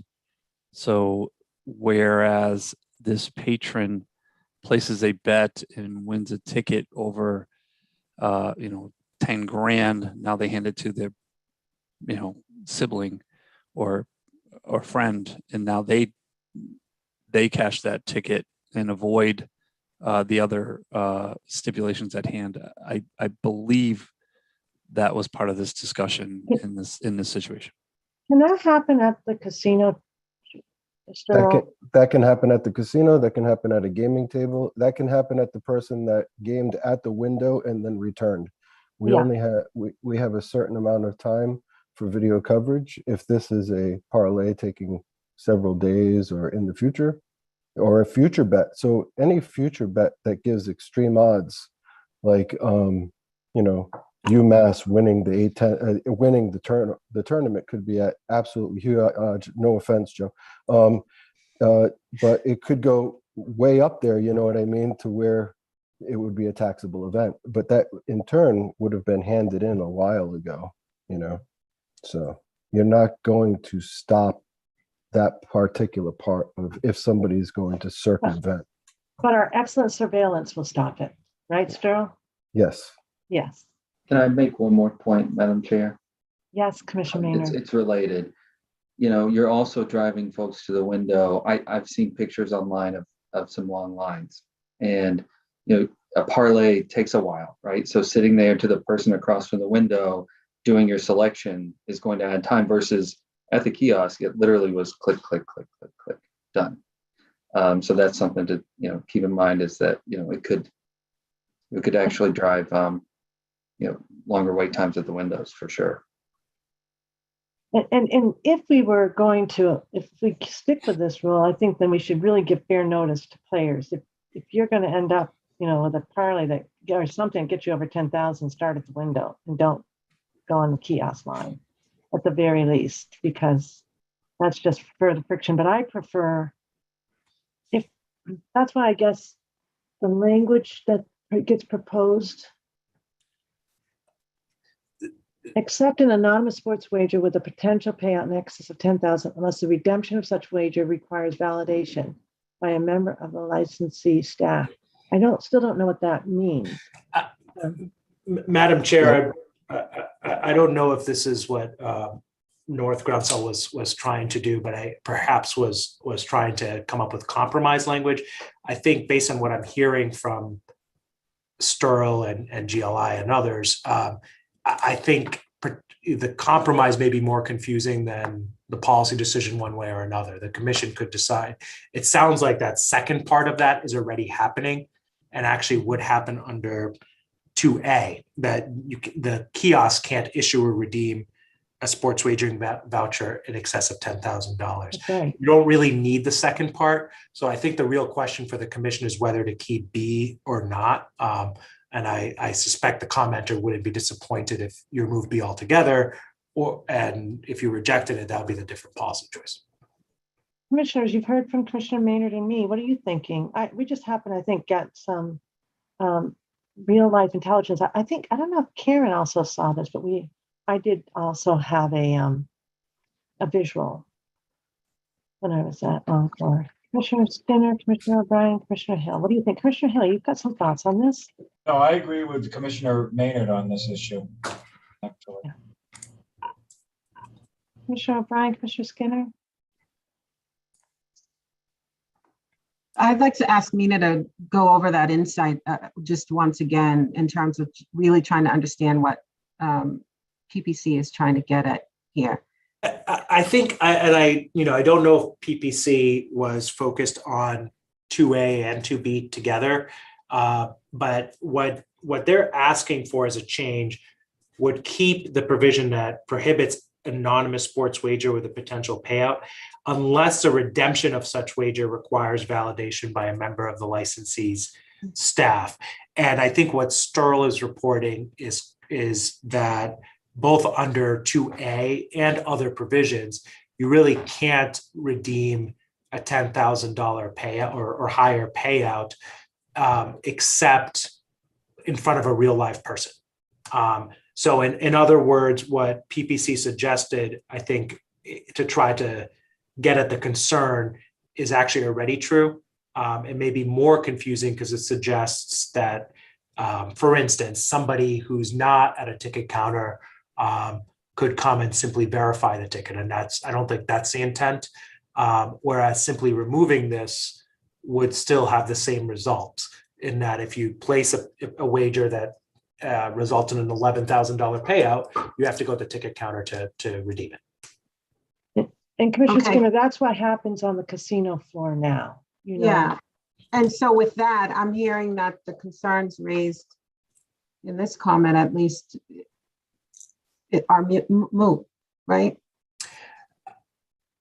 The underlying concern is not, Commissioner Skinner. I think the commenter's concern is as Commissioner Maynard was describing, that at the moment that would just simply be prohibited. That if parlay could result, for instance, in an $11,000 payout, once you try to enter it into the kiosk, the internal controls would have to be set up in a way that you just simply can't. You have to go to a window just to actually enter it. Whereas what the commenter is suggesting and what the deletion of B would do would both allow that bet to be placed, but not collected on unless you go to the ticket counter. Okay, but did Commissioner Maynard say the bet couldn't even be placed at the window in the first place if it's above $10,000? If the result could be above.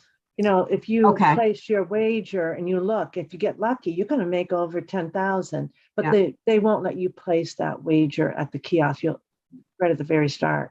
So it's an extra friction, right? And then they'd have to go to the window and place the bet, not just redeem the winnings if they're lucky enough to win. Right. Does that make sense? It does, and I'm comfortable accepting the recommendations here. For our team's recommendations, not to accept the change. Oh, I think it is to accept the change, but maybe not the exact language that he's submitting. Is that what, am I reading this wrong? If it's helpful, I've had conversations with North as well as this is not only North's question, but also Encore and MGM also have the same question of the intent of the regulation. And it is that they feel any taxable event is always put to the window, and that covers the CTR and taxable controls that we wish or desire, and that the small amount of money in parlays at a kiosk should not be prevented because they're having a taxable event on the opposite side, because they are forced to go to the window anyways. I believe that's what is meant by the question. Okay, so I'm going to need clarity, because if there's a change being recommended in response to the comment, it's not marked up in the section of the reg. So that's what I'm confused about. What is the? But we are going to vote tomorrow on it, so. I understand. I just need the language that we're going to vote on with respect to this particular section, because it hasn't been communicated, I don't think, thus far. And Commissioner Skinner, just to be clear, this is why we're going through all the comments, because I think this is a case where the team thought the existing reg was good, and Commissioner Maynard brought some new light to this particular comment, and it was consistent with what I had been hearing too. So this is where our conversation, this is a really good conversation for us to be having, because it would be a change from what the team was recommending. Okay, and I didn't hear that. I didn't understand that to be the case. Yeah, but, so I guess Mina will clarify for us. I'm happy to clarify now. I think this is one where we knew we'd be talking about it with this group because it raises a policy decision for the commission. And we had kind of heard, and we had thought of both sides of the argument internally. And so Commissioner Skinner, if the one policy choice would be to allow these kinds of bets with more than a $10,000 payout to take place at the kiosk, understanding that they couldn't be cashed out anyway, except at a window. To effectuate that policy choice, you would simply delete 2B. So you would just delete that language altogether. The other policy choice would be not to allow those, and that would be to retain the language as is. So I would just phrase it that simply. So maybe in terms of, because it's would be a change, let's just see if we have a little bit of a consensus on this, like a straw vote, commissioners. As I understand it, this would, if we made the change that Mina just outlined, this means that a patron could go up and make a $3 bet at the kiosk and actually wager that, even if the potential outcome is over 10,000. Right now, they would get a stop, and they'd have to go place that $3 bet at the window. Is that exact? Is that as fundamental as we get? Commissioner O'Brien, questions? So I just want to make sure I heard Sterl correctly, that the first option Mina just talked about, which is deletion of 2B, that circumstance would already presents itself at, say, table games, where the person could anonymously be in this circumstance. And then the check on the payout and the childcare, et cetera, is all gathered and captured at the payout. Is that right? We have controls at the table game to where if somebody is winning a sizable jackpot, that the surveillance takes a picture of them. And even if they do not have proper ID at that time, they must compare the picture to the person that placed the wager and won the wager at that time. Right. And I asked this question way early on, incurrence. because I knew that some slots have the capacity to have the video, et cetera. And I know that my understanding is I don't think the kiosks that we're getting necessarily have that capacity activated. Yeah. But one of the things I was wondering is just that, is there a way to basically say you got to capture the video when you do it? So the difference between sports wagering and the table games and slots is the event happens instantaneously at the table game and slots, right? So the sports wager, let's even say somebody won this during the Super Bowl, they haven't had to cash their ticket in. This is the same when it comes to horse racing. Any pari-mutuel, it's all the same, right? So that's just the subtlety, the little difference here. But also just just for knowledge, is a lot of people use these tickets to gift people as well. So they do transfer future wagers on their favorite teams. Somebody loves the Patriots. I want to give them a birthday gift of them winning the Super Bowl as a ticket. So Yeah, that's a whole other question, I guess, because I know in the lottery context, you're not supposed to transfer these things. So well, exactly. So in the lottery has Right. their set of rules as well. in the ADW context, do I have to go to a teller to place that kind of bet over 10,000, or can I do it on the ADW account online? Well, see, we don't have the problem with this as the mobile operator because they're Because- attached to their account. Right. You're doing So it it's from just the your couch. in-person. You're doing it from your Yeah. couch. So Correct. I'll express what is my concern with dropping B altogether, which is the attempt to circumvent having some sort of tax obligation or child support obligation where the person knows, and we don't know for sure who they are, and they just have someone out, they use a beard to go cash them out. And that would be possible under the scenario as opposed to having to go to the kiosk. So I'm not entirely sold on the idea that B should be dropped. So That's Commissioner okay. O'Brien, I think that's exactly what GLI started with, that was our position. And that's where we started, that's the risk.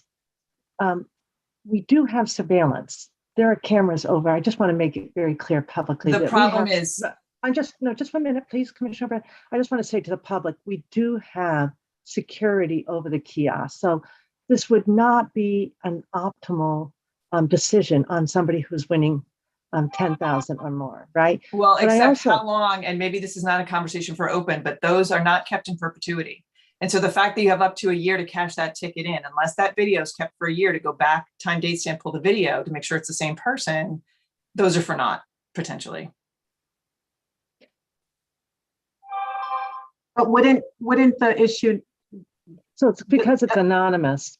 Because it's anonymous. at the Anonymous. kiosk. yeah, but isn't, I mean, that would be the case. I mean, $10,000 is the wrong number then, right? Because aren't there reporting requirements for winnings a lot less than 10,000? And so I don't, It's I guess I'm 10 just- or 5. I think that might be a good question. 5,301. so it's, Five, yeah. so that exists anyway. I mean, you have the potential for, folks to evade, their Right. their tax obligations, even well below the $10,000 threshold. So I think maybe it's a much larger discussion to be had, outside of this particular section of 238, perhaps. I would just like to remind everyone that the kiosk is exactly the same as the window. At the window, do they have to place any, is it anonymous as well? At the Yes, beginning? it It's is anonymous. absolutely anonymous. You do not have to, whether the constraint is whether this person is placing it at the kiosk or the window, the same controls are there. There is no advantage to placing it at either place. You will still have the same controls affecting both areas. I just wanted to make that clear if it wasn't. So unlike the table where a picture is taken, then window or kiosk, we're not going to have that same picture unless Window the or kiosk security does footage have is the retained picture. for up to a year. Window and kiosk does have a picture. And let's not get into Well, any not each details. Let's kiosk has not a get into any picture, I thought. details around our Okay. security if we Yes, can yes. avoid it. I think Commissioner O'Brien was referencing, do we maintain? And that's just, Right. but we have surveillance. We have surveillance. And No, I Commissioner was O'Brien, talking about there is a technological capacity for kiosks to snap photos that we heard about way early on in this process. And Yes. that's a different question and whether or not that's present and activated at a kiosk. Madam Yeah. Chair, if I may. Yes, Commissioner Maynard.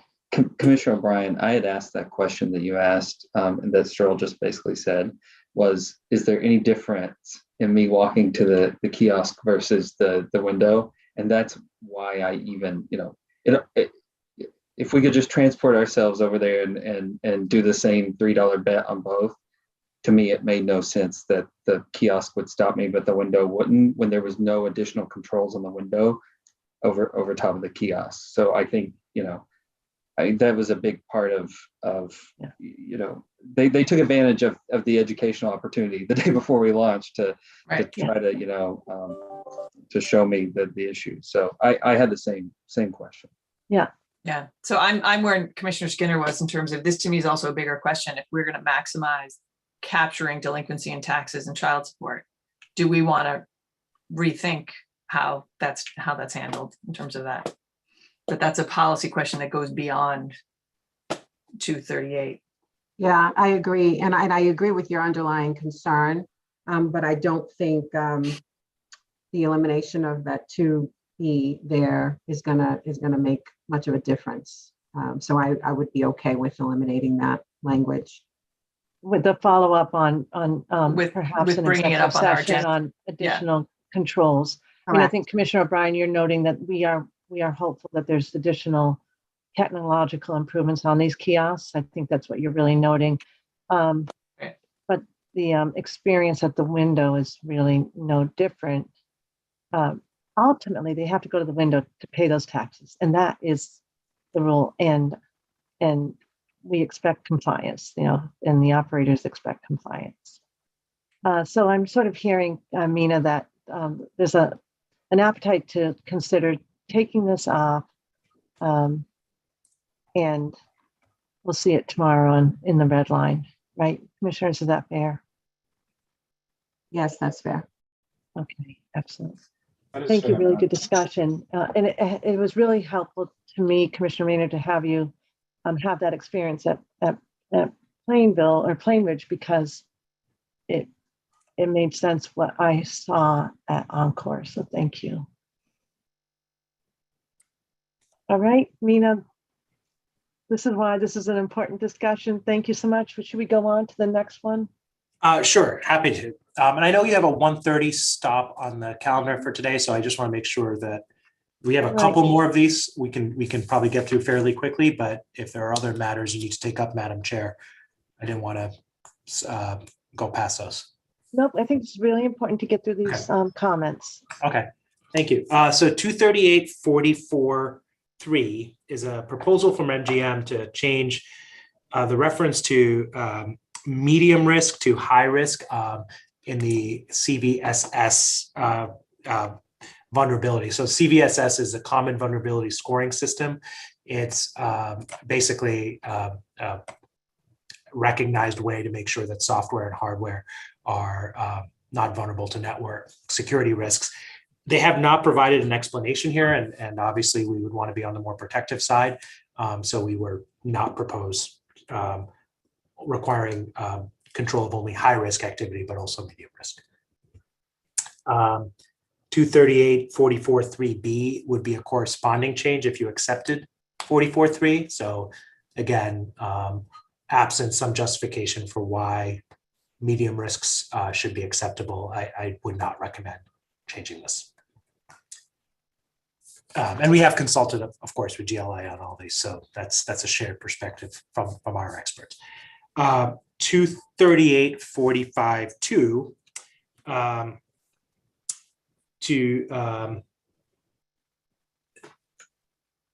it has to do with the ability of a sports wager. It was really the employee or agent of a sports wagering operator to divulge personally identifiable information. It's a limitation on that. An operator has requested that broadening this to include other information, including confidential and proprietary information of the operator.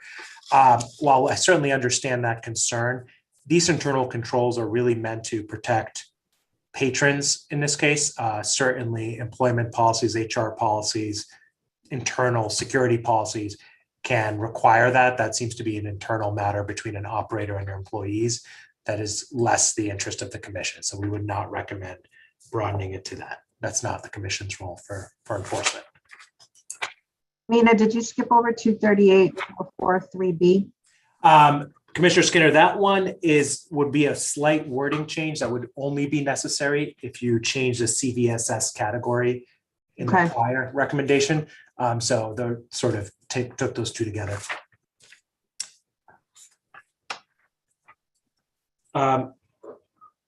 238-48-1A was a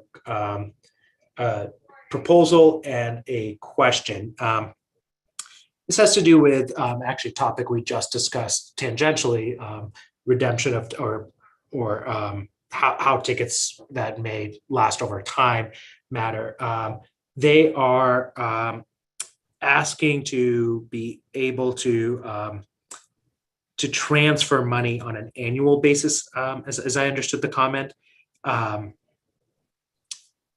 as opposed to 1 year out after they were done.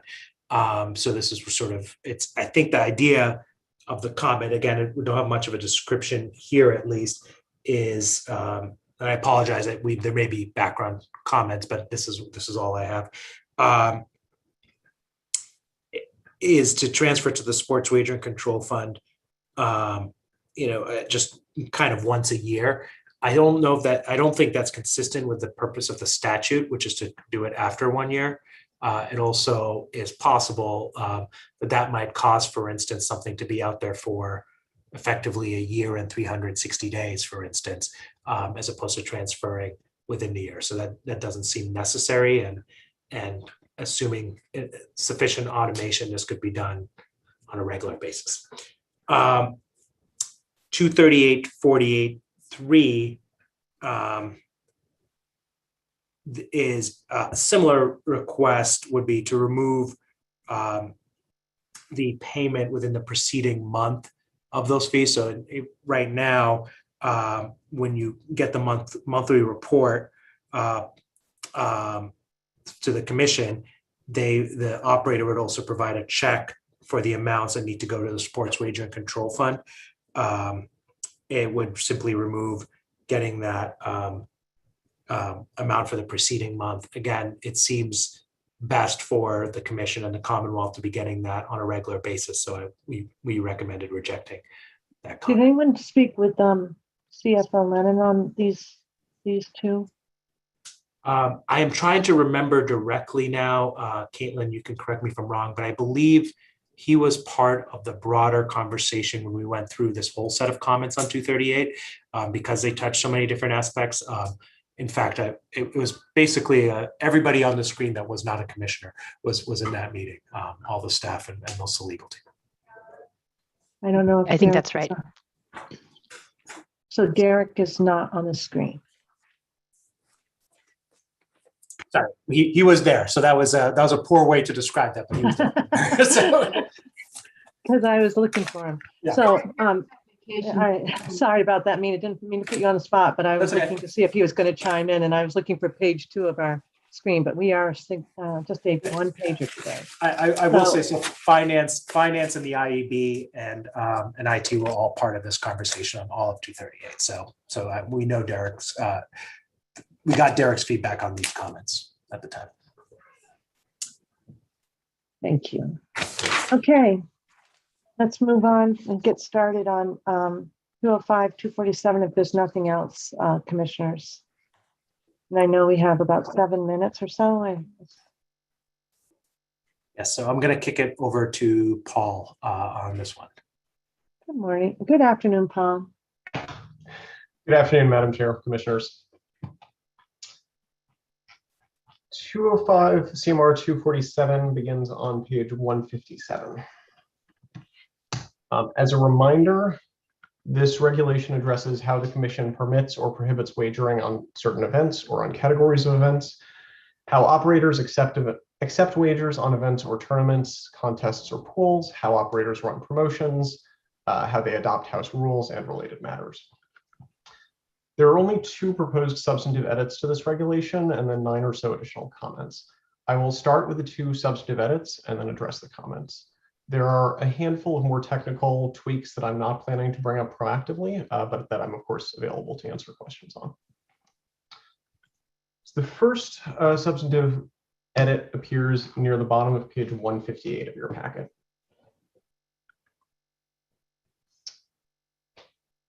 We are recommending this language to respond to a member of the public, I should say, concerns about past versions of house rules being available to users so they can understand how house rules are changing over time. Very good. Skipping Questions ahead. on that? Commissioners, all set on that? All set on that. I'm glad to see that that's been incorporated. It's the comment that stood out to me in this particular set. Skipping ahead a ways, the next substantive edit appears towards the bottom of page 171.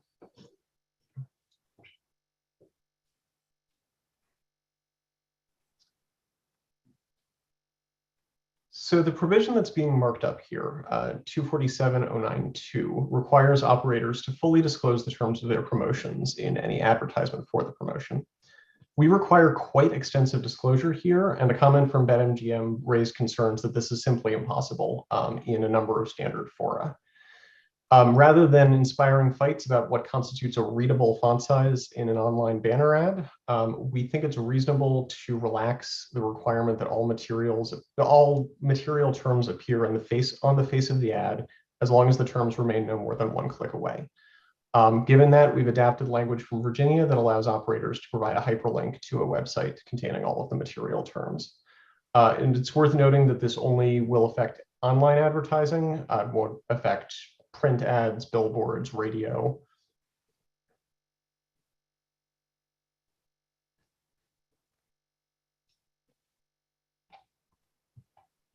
So, I mean, there is at least one other jurisdiction that basically says if it can't all be together, then that's not the medium to offer the promo in. I don't know if I'm thinking of Maine or Ohio.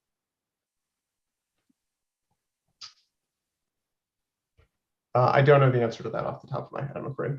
Okay, yeah, if you guys could, I'll try to look it up tonight too, but there was and maybe it's Maine that's out for comment right now, but they basically took the approach that if you can't capture it and know exactly what the promo was, then that's not the medium to put the promo out there in, so that people don't get confused about what they thought they were getting. So just in this discussion for tomorrow, I would want to know. And I want to say it was either Ohio or Maine. Probably Maine. I can look into that for tomorrow. Okay. Did you get any? Do any of the new comments address this one? No, the new comments on 247 don't cover this. Thanks.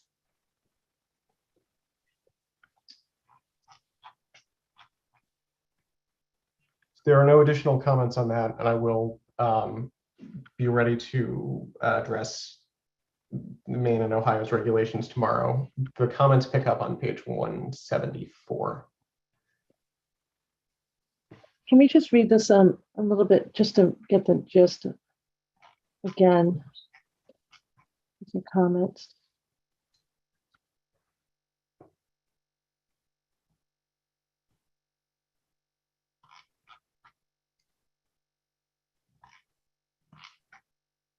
Madam Chair, pardon me, is the request to go back over the proposed edit, or?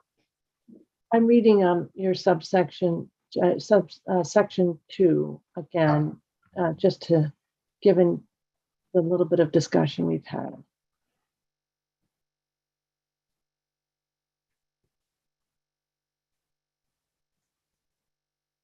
So if the material terms of a promotion cannot be fully and accurately disclosed within the constraints of a particular advertising medium, and you're saying within the constraints, that's actual physical constraints, right? Correct. Material terms and conditions shall be accessed by hyperlink that takes the individual directly to the material terms or directs the individual to the site. Access the promotional offer terms and in reasonably prominent size, but not necessarily in accordance with our other rule. Is that the issue? Is that our other font rule that's coming into play here? Oh, is that what you said?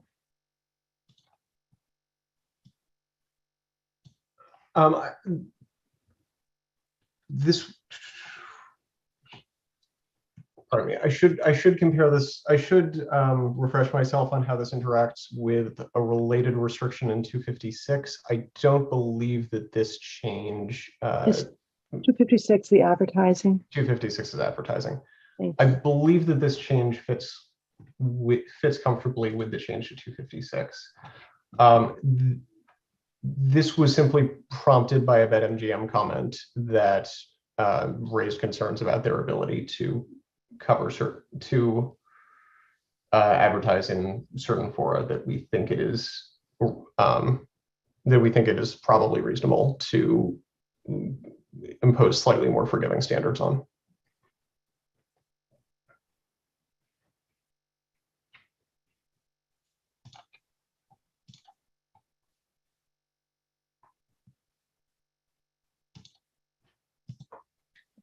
We'll be looking at this tomorrow, commissioners.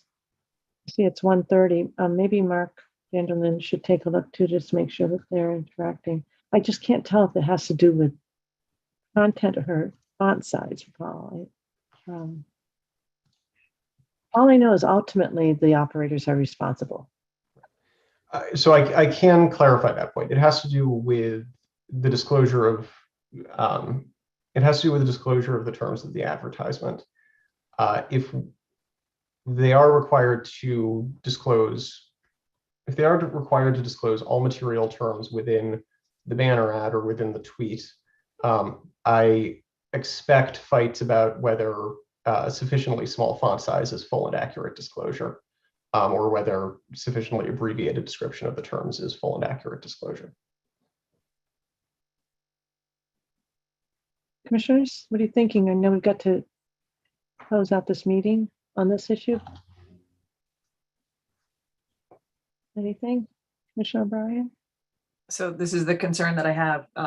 Then maybe it's not the medium for them to be pushing that promotion. If it's not something where it can be obvious and prominent the way we've asked them to be in the other forums, maybe it's not the right way to be pushing the promo. That's where I'm coming from. Yeah. We just haven't heard this complaint except for one, and I shouldn't say complaint, comment really, right?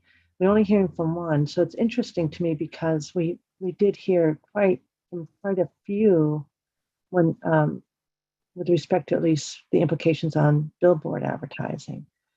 But let's chew on this tonight, and any further insights that you can get from the operators as to what we might be missing and understand would be helpful. I will also check on 256 and the comments that we've received so far on 256. Oh, okay, thank you. That's a good idea. All right. Okay, so that leaves Paul with, that's the last change in that reg, and then you'll walk us through the public comments here, which are, again, pretty extensive, but it's really important for the commissioners to get the insights. So walk through them tomorrow, have a chance to look at them again tonight. And then we'll turn Carrie to 248 and then our voting. Is that right? Yep, we'll take up 248 and then we'll revisit and the ones that we've already discussed today for any new comments that came in this morning. And if I'm right, we've now marked up Wednesday to possibly include discussion on the 234 and 256, those the intersection of those, but it may well be that we do end up turning to that discussion and vote on Thursday. Executive Director Wells, is that the right scenario? No. I'm just looking here. It looks like 234 and 236. Was there an amendment to take it off for tomorrow? It was amended to take it off, and then I had asked legal to restore it as a possibility in the event that our 2 days discussion on these regs would end early. It looks like we're getting through this, but I just don't know at the end of tomorrow what time we'll get to. And with all the team's help, we were able to post the meeting in plenty of time for Thursday, and that does include that 234 and 256. So that's set to go. So maybe Wednesday didn't get amended by chance. Is that what? I don't know. I'm just looking at the one that's attached to the agenda. I'm not sure what was posted on the website. I think that there might have been an update, but I'm just checking the one that's attached to the Outlook invite is older. The one that's posted on the website includes the regs, so we're all good. Yeah. So we could at least begin it, or we could just say, let's move it right to Thursday and get our heads wrapped around that discussion. But legal, if you could be ready on that discussion as well. Okay, commissioners, do we have anything else right now that we need to address? Are we all right with, I think I know that there's a hard, I'm assuming that the hard time limit is one that we're sticking to. I wasn't really rised up the scheduling, but I'm assuming that we should conclude now. I'm turning to legal team. I'm not sure of the answer to that. This was the time frame I was given by Trudy that you were all available. So that's why it was scheduled for this time frame. Commissioners? Yeah, if the commissioners are available to keep going, that may eliminate some anxiety tomorrow finishing up on time, but it's ultimately just up to the commissioners. Yeah, I'm not, I think Trudy might have inherited that as well. So, So my hard stop is 2 o'clock for what it's worth. well, maybe, okay. So why don't we see if we can just finish this one up? Does that make sense? Let's just try to finish Yeah, I this don't know up. if anybody else has anything, but No, that was I'm mine. waiting to hear. It's fine if you do. No, I can go to 2 Okay. o'clock for sure. Okay, let's do that then. All right, let's just see if we can get through Paul. And then with the understanding, we probably need to revisit this change. Madam Chair, I need 1 second to tell somebody that I need to push back a conversation. It's the commenters. That's okay. Oh, maybe he was the hard stop. That's okay then, Paul. That's fine. We can roll it over. Let's do that. This is a meeting that can be moved. I think it would be good to get through 247 in one piece to the extent that we can. I just need a second to send this email.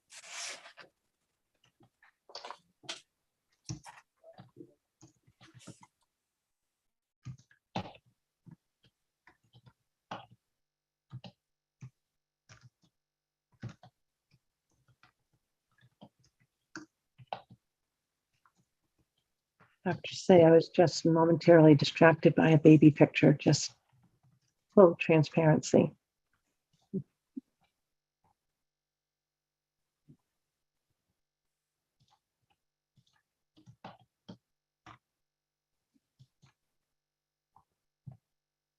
That's a good distraction.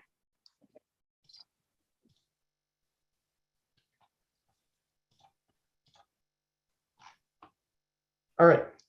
The one other thing I will say about this 247092 is that it would be very easy to maintain the status quo. All we would be doing is not adopting the highlighted language. Commissioner Maynard, are you leaning in? I'm just leaning in. Commissioner Skinner is away from the computer, so she may want to hear that. I'm here. I can hear everything. Thank Great. you, though, Excellent. Commissioner Maynard. Appreciate that. So the comments will pick up on page 174.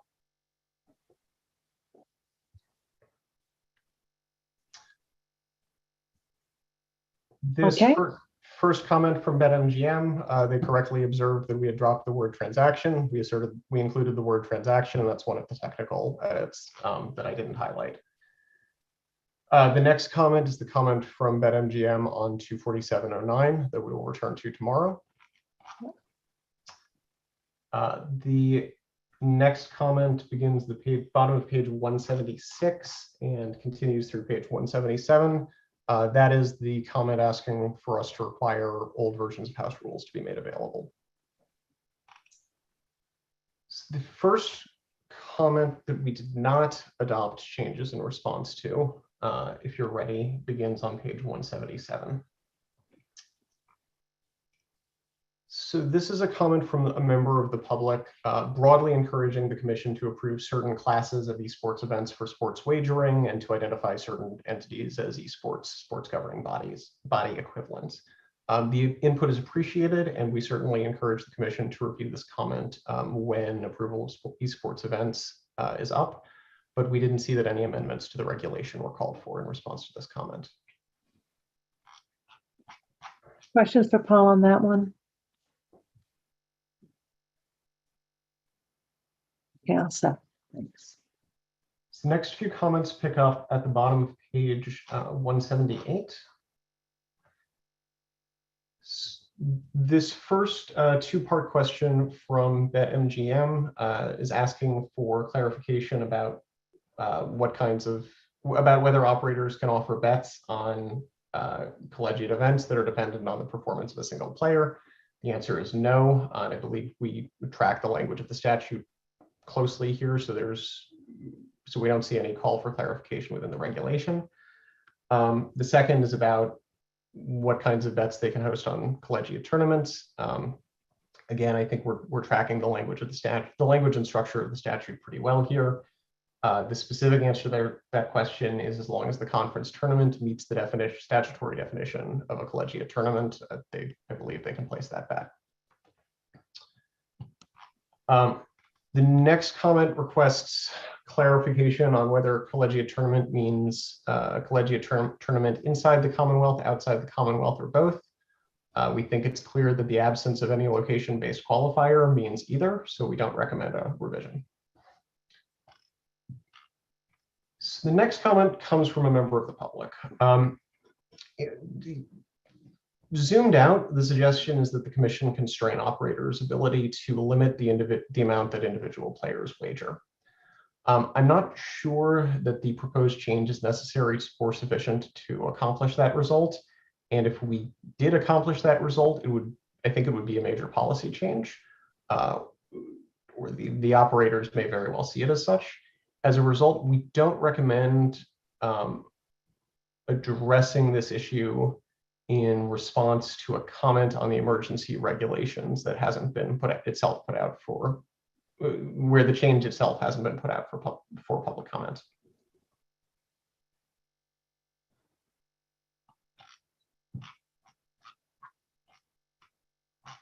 So the next comment is going to begin at the bottom of page 181. Again, from a member of the public, the section of the regulation that this comment addresses requires that certain information be visible to the general public, and the comment recommends adding user-specific information, so we do not recommend adopting the comment. The next comment pertains to requests by sports governing bodies or players' associations to limit wagering on particular events. Currently, the commission must give operators a chance to comment on such requests that is reasonable under the circumstances. The comment asks that operators have a minimum of 7 days. That would limit the commission's ability to respond to emergency requests, which we don't view as acceptable.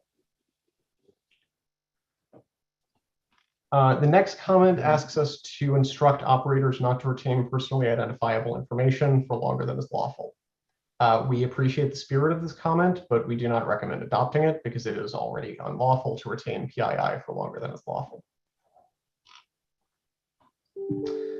The remaining comments are comments on the theme that Mina described earlier, requests to insert qualifiers, in one case a knowingly mens rea standard for violations, and in the second case a reasonableness limitation on the commission's right to disapprove of data sources.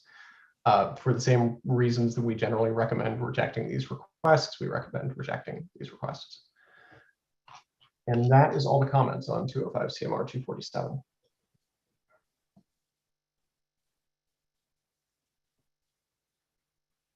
I feel like I missed a couple.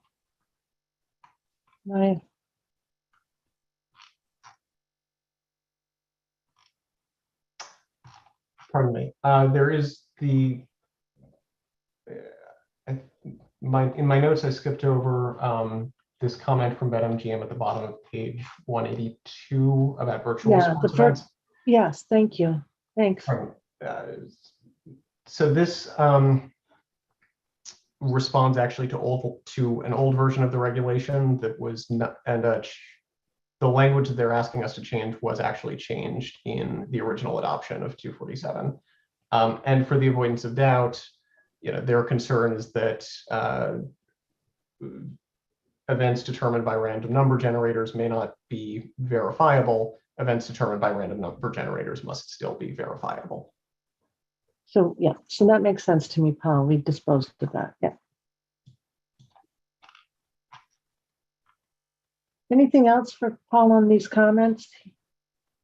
Went through them swiftly, but we can all pause and go back for any clarifications.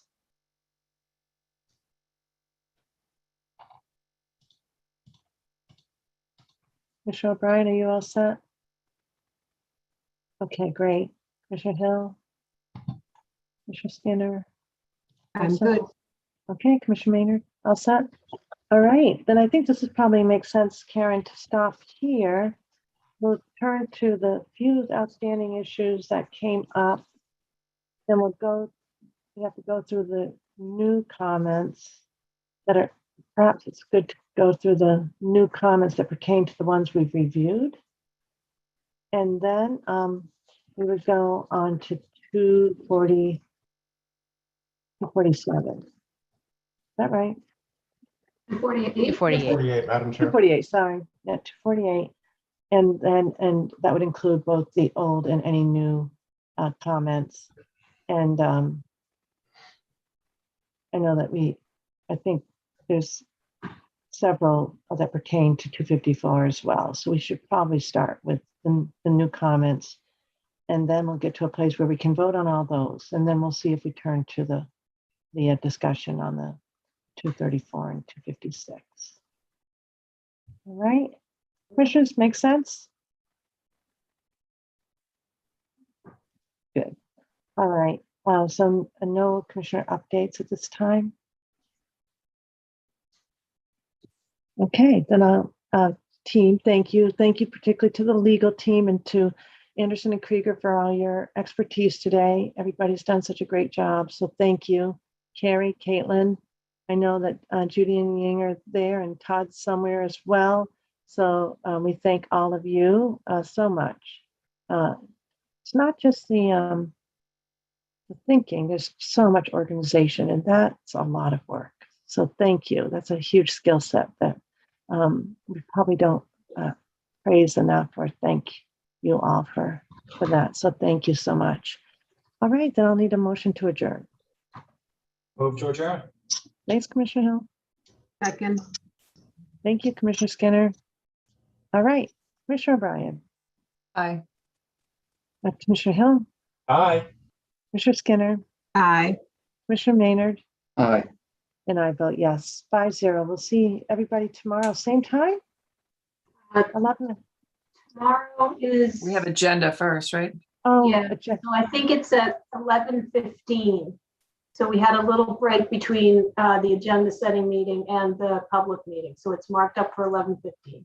Yeah, so the our agenda setting meeting, which of course is a different sort of public meeting, is at 10, and then we'll reconvene this ongoing conversation. So thanks, everyone. Have a good day. Thank you.